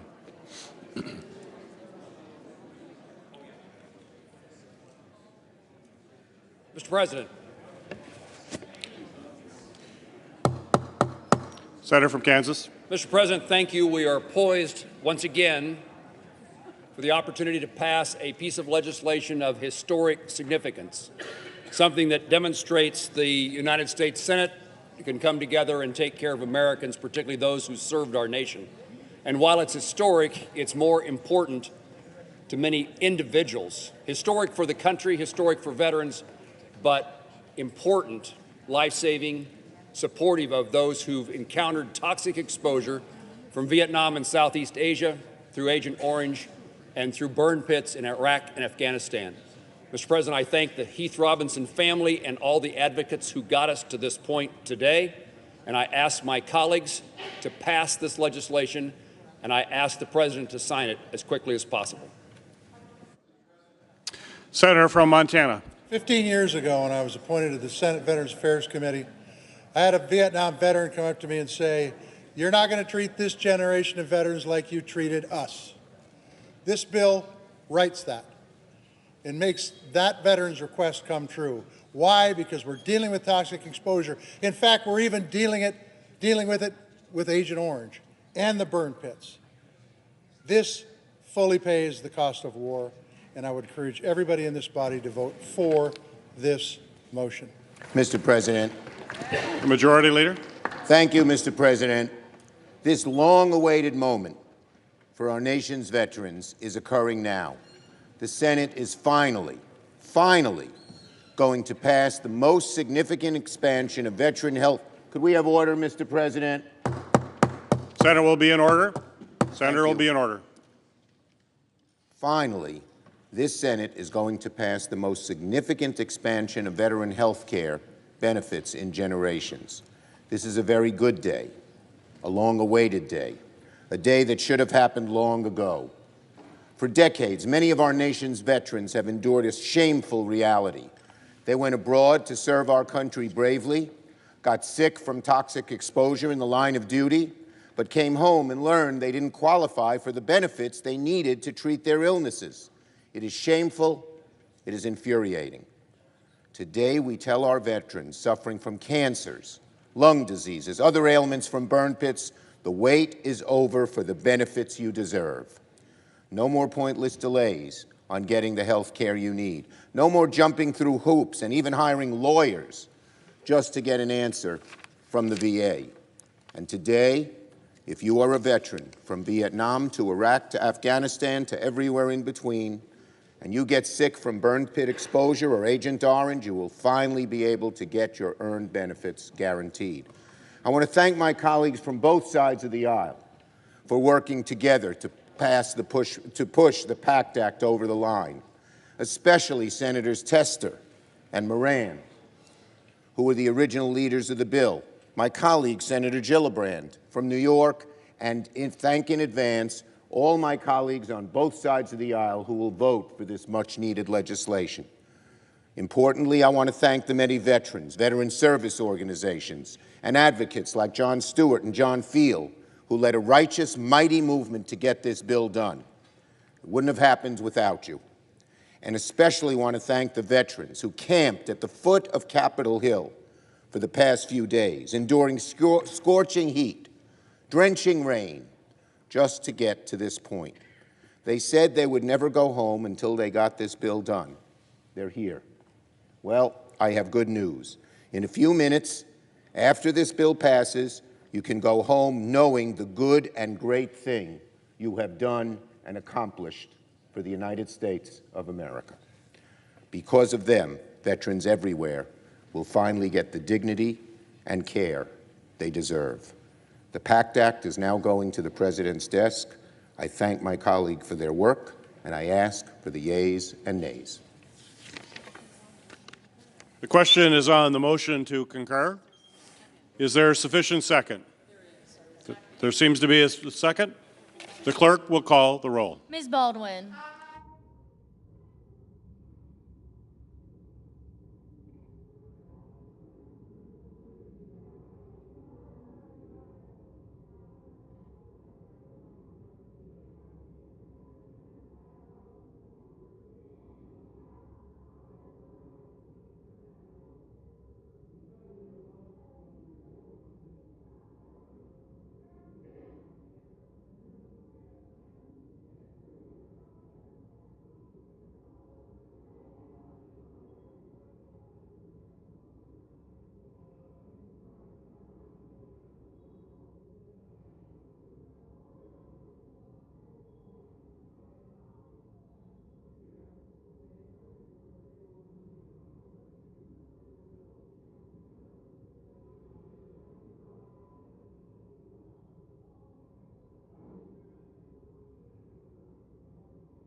Mr. Barrasso, Mr. Bennett, Mrs. Blackburn, Mr. Blumenthal, Mr. Blunt.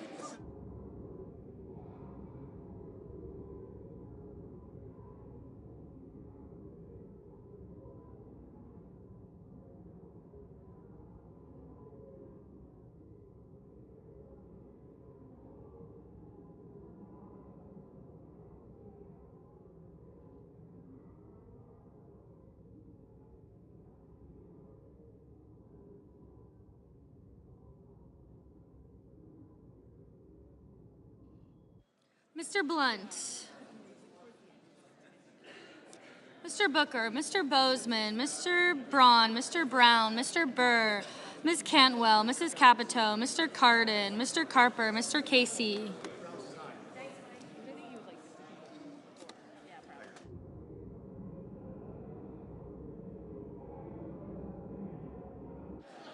Mr. Cassidy,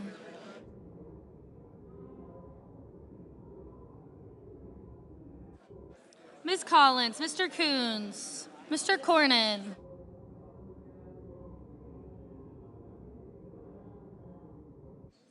Ms. Cortez Masto, Mr. Cotton, Mr. Kramer, Mr. Crapo, Mr. Cruz, Mr. Daines, Ms. Duckworth, Mr. Durbin, Ms. Ernst,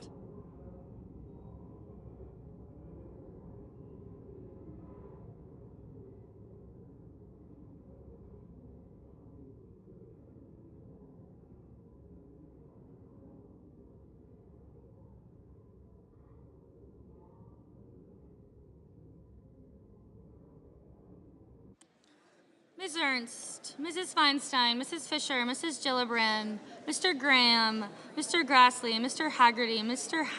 Hassan, Mr. Hawley, Mr. Heinrich, Mr. Hickenlooper, Ms. Hirono, Mr. Hoven, Mrs. Hyde-Smith, Mr. Inhofe, Mr. Johnson, Mr. Kane, Mr. Kelly, Mr. Kennedy, Mr. King, Ms. Klobuchar, Mr. Langford, Mr. Leahy, Mr. Lee, Mr. Lujan, Ms. Lummis, Mr. Manchin, Mr. Markey, Mr. Marshall, Mr. McConnell, Mr. Menendez, Mr. Merkley, Mr. Moran, Ms. Murkowski, Mr. Murphy, Mrs. Murray, Mr. Ossoff, Mr. Padilla, Mr. Paul, Mr. Peters, Mr. Portman, Mr. Reed, Mr. Risch, Mr. Romney, Ms. Rosen, Mr. Rounds, Mr. Rubio, Mr. Sanders, Mr. Sass, Mr. Schatz, Mr. Schumer, Mr. Scott of Florida, Mr. Scott of South Carolina, Mrs. Shaheen,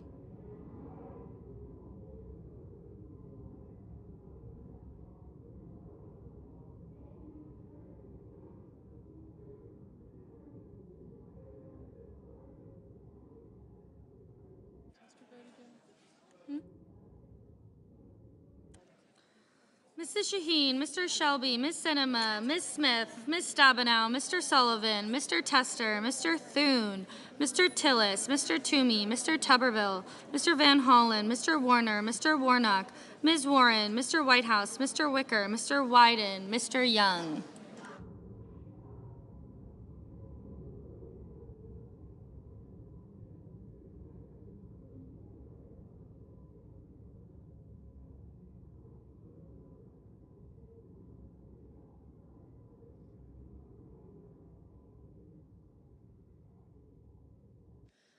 Senators voting in the affirmative: Baldwin, Barrasso, Bennett, Blackburn, Blumenthal, Bozeman, Braun, Brown, Cantwell, Capito, Cardin, Casey, Cassidy, Collins, Cortez Masto, Cotton, Kramer, Cruz, Daines, Duckworth, Durbin, Ernst, Feinstein, Fisher, Gillibrand, Grassley, Haggerty, Hassan, Hawley, Hickenlooper, Hirono, Hoven, Hyde-Smith, Inhofe, Johnson, Kane, Kennedy, King, Klobuchar, Lujan, Manchin, Marshall, McConnell, Menendez, Moran, Murkowski, Murphy, Murray, Ossoff, Padilla, Peters, Reed, Rosen, Rounds, Rubio,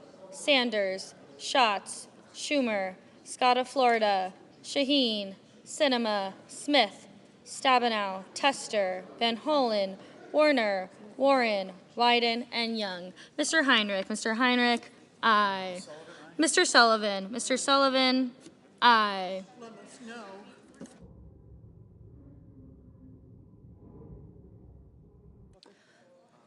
Mr.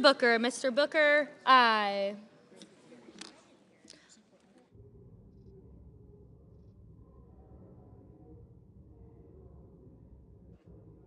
Senators voting in the negative: Crapo, Langford, Lee, Lummis, Paul, Risch, Romney, Shelby, Tillis, Toomey, and Tuberville.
Mr. Sass, aye.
Mr. Thune, aye.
Mr. Blunt, aye.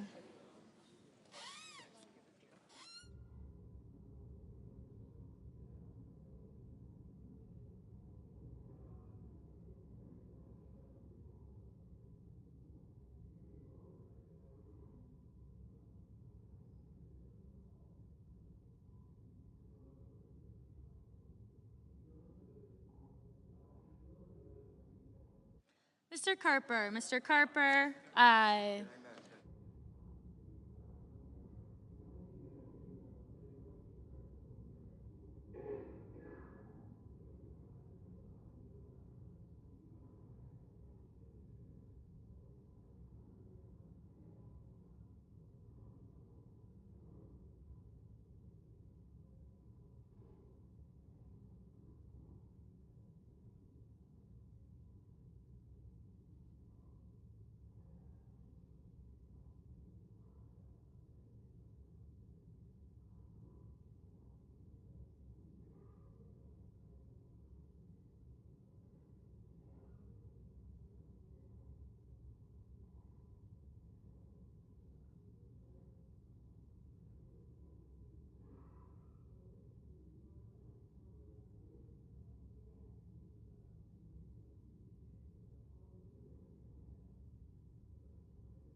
Mr. Markey. Mr. Markey, aye. Mr. Scott. Mr. Scott of South Carolina, aye.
Mr. Coons. Mr. Coons, aye.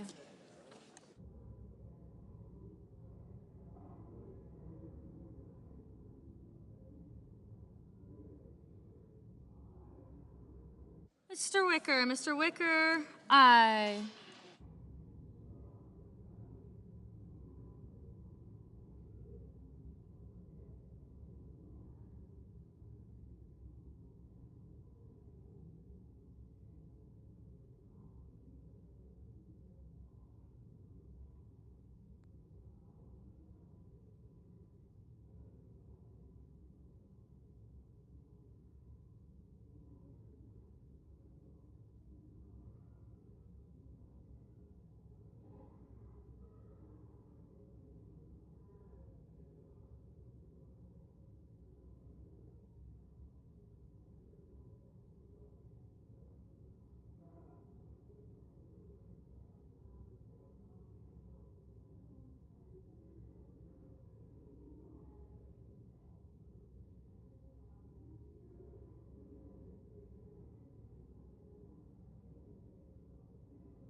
Mr. Whitehouse. Mr. Whitehouse, aye.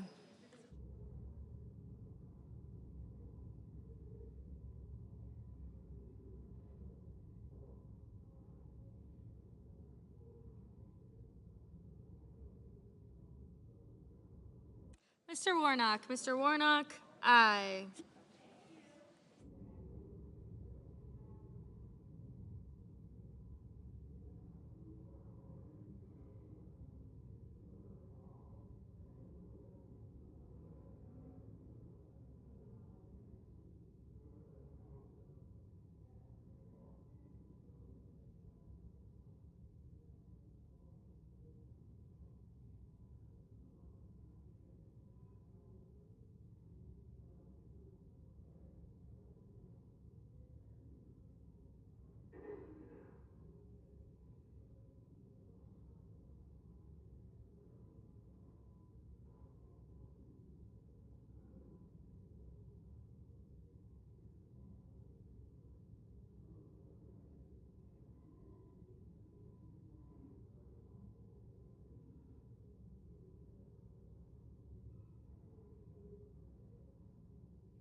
Mr. Kelly. Mr. Kelly, aye.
Mr. Burr. Mr. Burr, aye. Oh, wait a minute. This is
Mr. Graham. Mr. Graham, aye.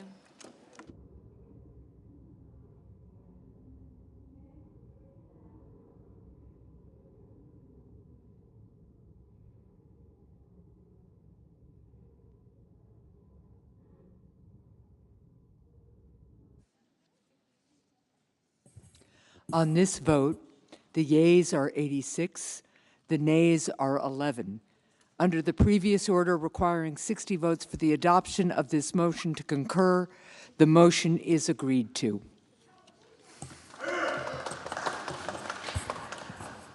Madam President, The Majority this is Leader. a wonderful moment, especially for all the people who have made this happen, who are observing it. Thank you, thank you, thank you, thank you.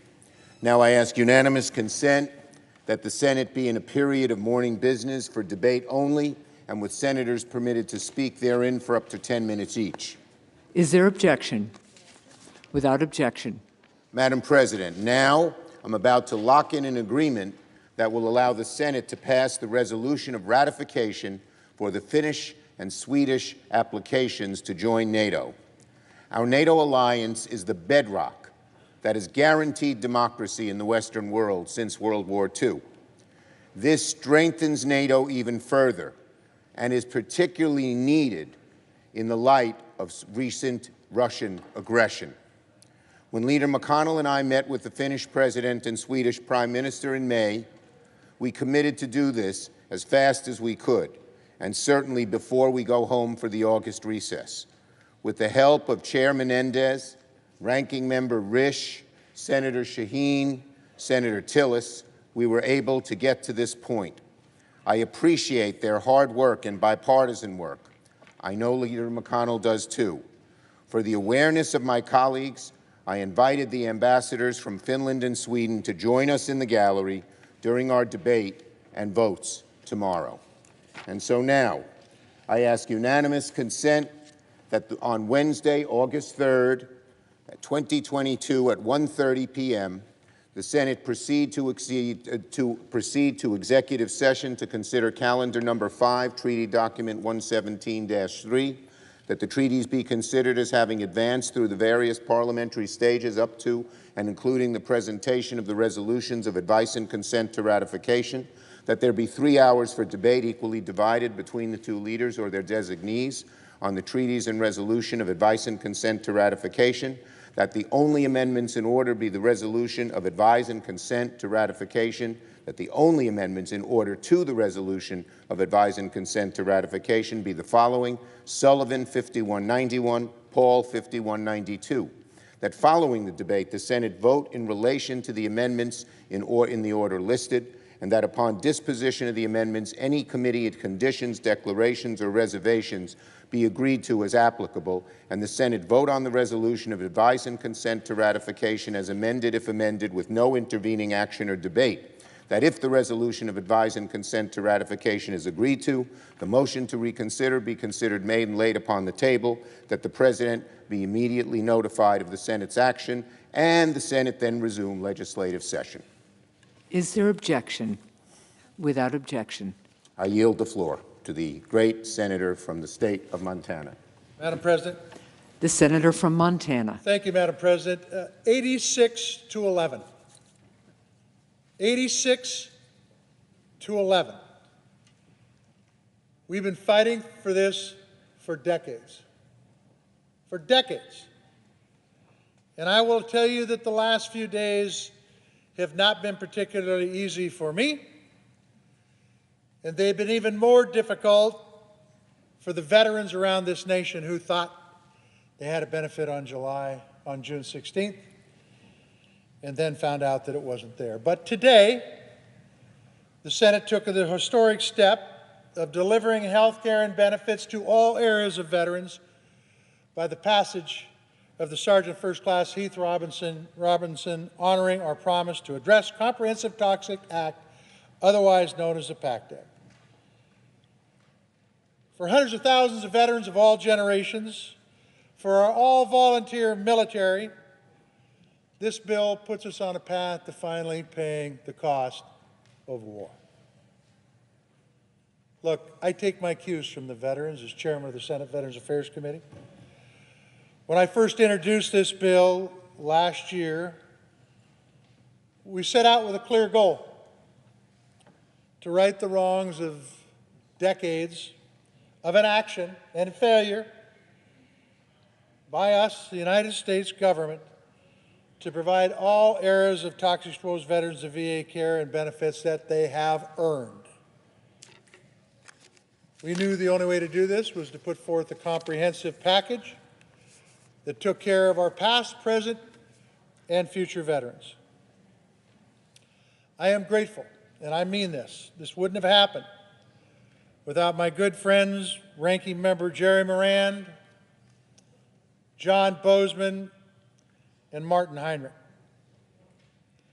We all worked together to make sure that this toxic exposure package came together so we could have the vote we had today,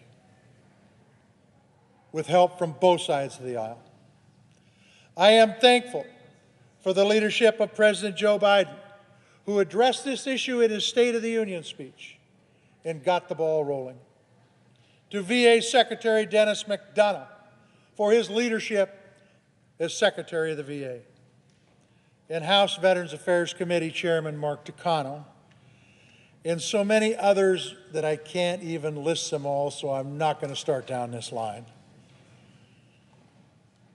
This bill is legislation we envisioned when we set out to right wrongs of our toxic exposed veterans. The PACT Act recognizes that responsibility, and it recognizes the cost of war. Veterans service organizations across this country and the veterans they represent and the advocates have understood this for a long time. That is why not only have they been incredible partners in this, but that is why this has been the #1 issue for veteran service organizations in this country, the #1 issue.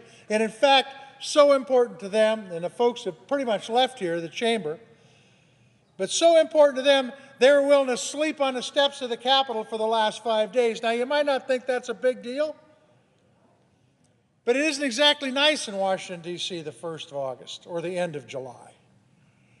And last night, we had one heck of a thunderstorm. Rolled me right out of bed.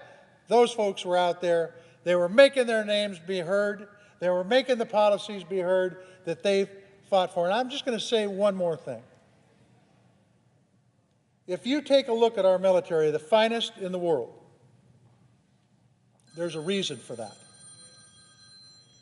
There's a reason for that, and that reason is these folks are willing to get the job done, and they did. And that's why we got a vote of 86 to 11. That's why folks said enough is enough. We're not doing any more games. We're going to vote on this bill. That's what the folks sent us here to Washington, D.C. to do, and we did it. And I couldn't be prouder of the United States Senate, but I'm also more proud of the folks who serve this country in the military and their families. When I got on this floor earlier today and said, the longer we delay, the longer we're going to deny health care for our veterans, and veterans are going to continue to be in crisis, and they're going to continue to die. Now we've passed a bill that rights that wrong, that's going to help these veterans across the board, and I think we're going to see improvement in all sorts of things, not only the diseases caused by toxic exposure, but the mental health that's also associated with service to this country. We put politics aside. We delivered results through action, through real action. And we said, thank you to the men and women who have served in our military. Thank you for what you've done for this country. Thank you for protecting our freedoms. Thank you for keeping us safe. And most importantly, we told them, you held up your end of the bargain, we held up ours. I yield the floor.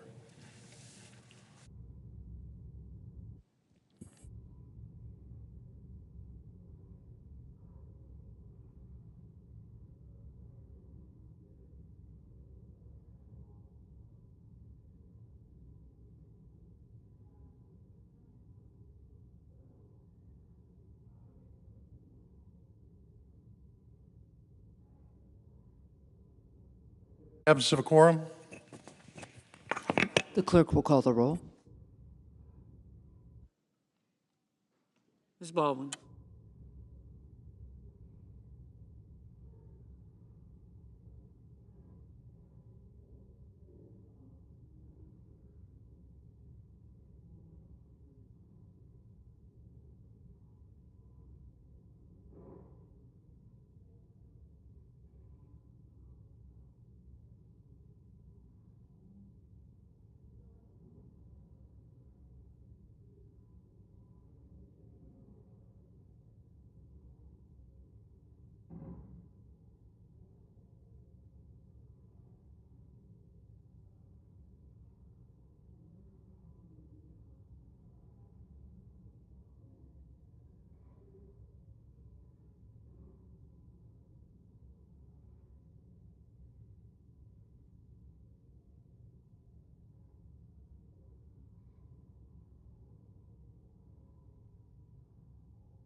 Can I get some water, please?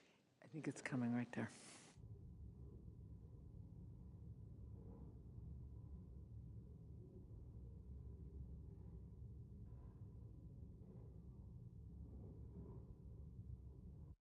Madam President? The senator from Vermont. Madam President, I ask that the quorum call be vitiated. Without objection.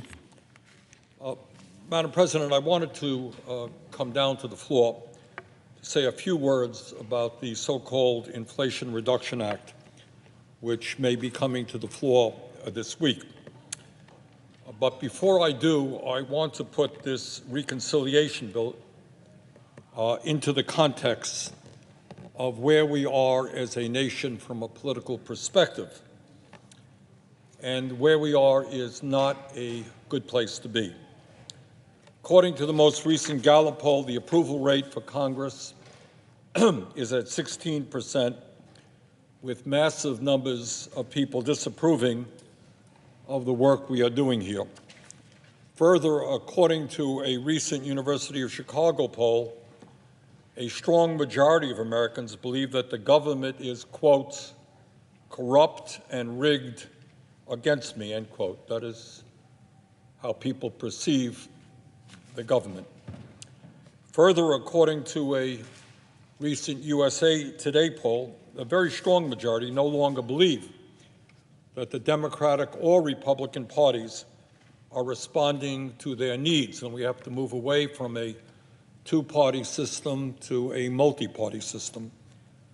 And most frighteningly, there is a growing number of Americans who actually believe that they have to take up arms, literally become violent against their own government in order to accomplish what they think needs to be done. And of course, we saw an example of that on January 6th of last year with the terrible violence and deaths that occurred. Madam President, all of this speaks to a very dangerous moment for American democracy, and in some ways resembles the conditions that existed in Europe in the late 1920s and early 1930s, which eventually led to fascism and totalitarianism. And I should mention that as we speak right now, while working families and the middle class are falling further and further behind economically, the billionaires in this country, through their super PACs, are doing everything that they can to elect members of Congress who will support the wealthy and powerful against the needs of average Americans in both parties. Huge amounts of money from billionaires are coming into campaigns to elect the candidates who will represent the 1%. The people of this country believe, in my view correctly, that we have a corrupt political system dominated by the wealthy and powerful, and we have a rigged economy in which large corporations are seeing massive increases in their profits, while the middle class and working families of the country continue to see a decline in their standard of living. We don't talk about it much here in the Senate or in the corporate media, but at this moment in American history, we have more income and wealth inequality than at any time in the last 100 years. Now, I know we're not allowed to talk about it. It's not fashionable. We might offend some wealthy campaign contributors. But today, obscenely, you got 3 people who own more wealth than the bottom half of American society. You have the top 1% owning more wealth than the bottom 92%. You have 45% of all new income going to the 1%. And you got CEOs of major corporations making 350 times more than average workers. In other words, the people in the middle, working people, struggling, people on top doing phenomenally well, and the people on the top have enough money to elect candidates who represent their interests. And that is the overall context, in my view, in which this reconciliation bill is coming to the floor. Now, I have heard from some of my colleagues that the Build Back Better legislation passed by the U.S. House of Representatives and supported by some 48 out of 50 members of the Senate Democratic Caucus and by the President of the United States is dead, not going anywhere. Can't get the 50 votes that is needed. Now, I don't know if that is absolutely true or not, but I do know that if it is true, it would be a disaster for the working families of our country who today are desperately trying to survive economically. So let me briefly review what was in the original Build Back Better plan and contrast it with what is in the so-called Inflation Reduction Act. And I should mention that every one of the provisions that I will briefly be discussing has overwhelming support from the American people, according to poll after poll after poll. In other words, that is what the American people want. Madam President, at a time when the United States has the highest rate of childhood poverty, shamefully, of almost any major nation on earth, this reconciliation bill that will soon be coming to the floor does not extend the $300 a month per child tax credit that working parents of this country had last year. That's gone. That is not in this bill. If you are a parent today paying $15,000 a year for child care, which is what it costs in Vermont and is about the average cost all over America, $15,000 a year to have a kid in child care, this bill completely ignores that crisis and does absolutely nothing for you. And of course, unlike the original Build Back Better plan, this bill does not provide free and universal pre-K. So if you're a working parent right now struggling to pay for child care, this bill turns its back on you. Madam President, at a time when 45 million Americans are struggling to pay student debt, and when hundreds of thousands of bright young people every year are unable to afford to go to college and get a higher education, this bill ignores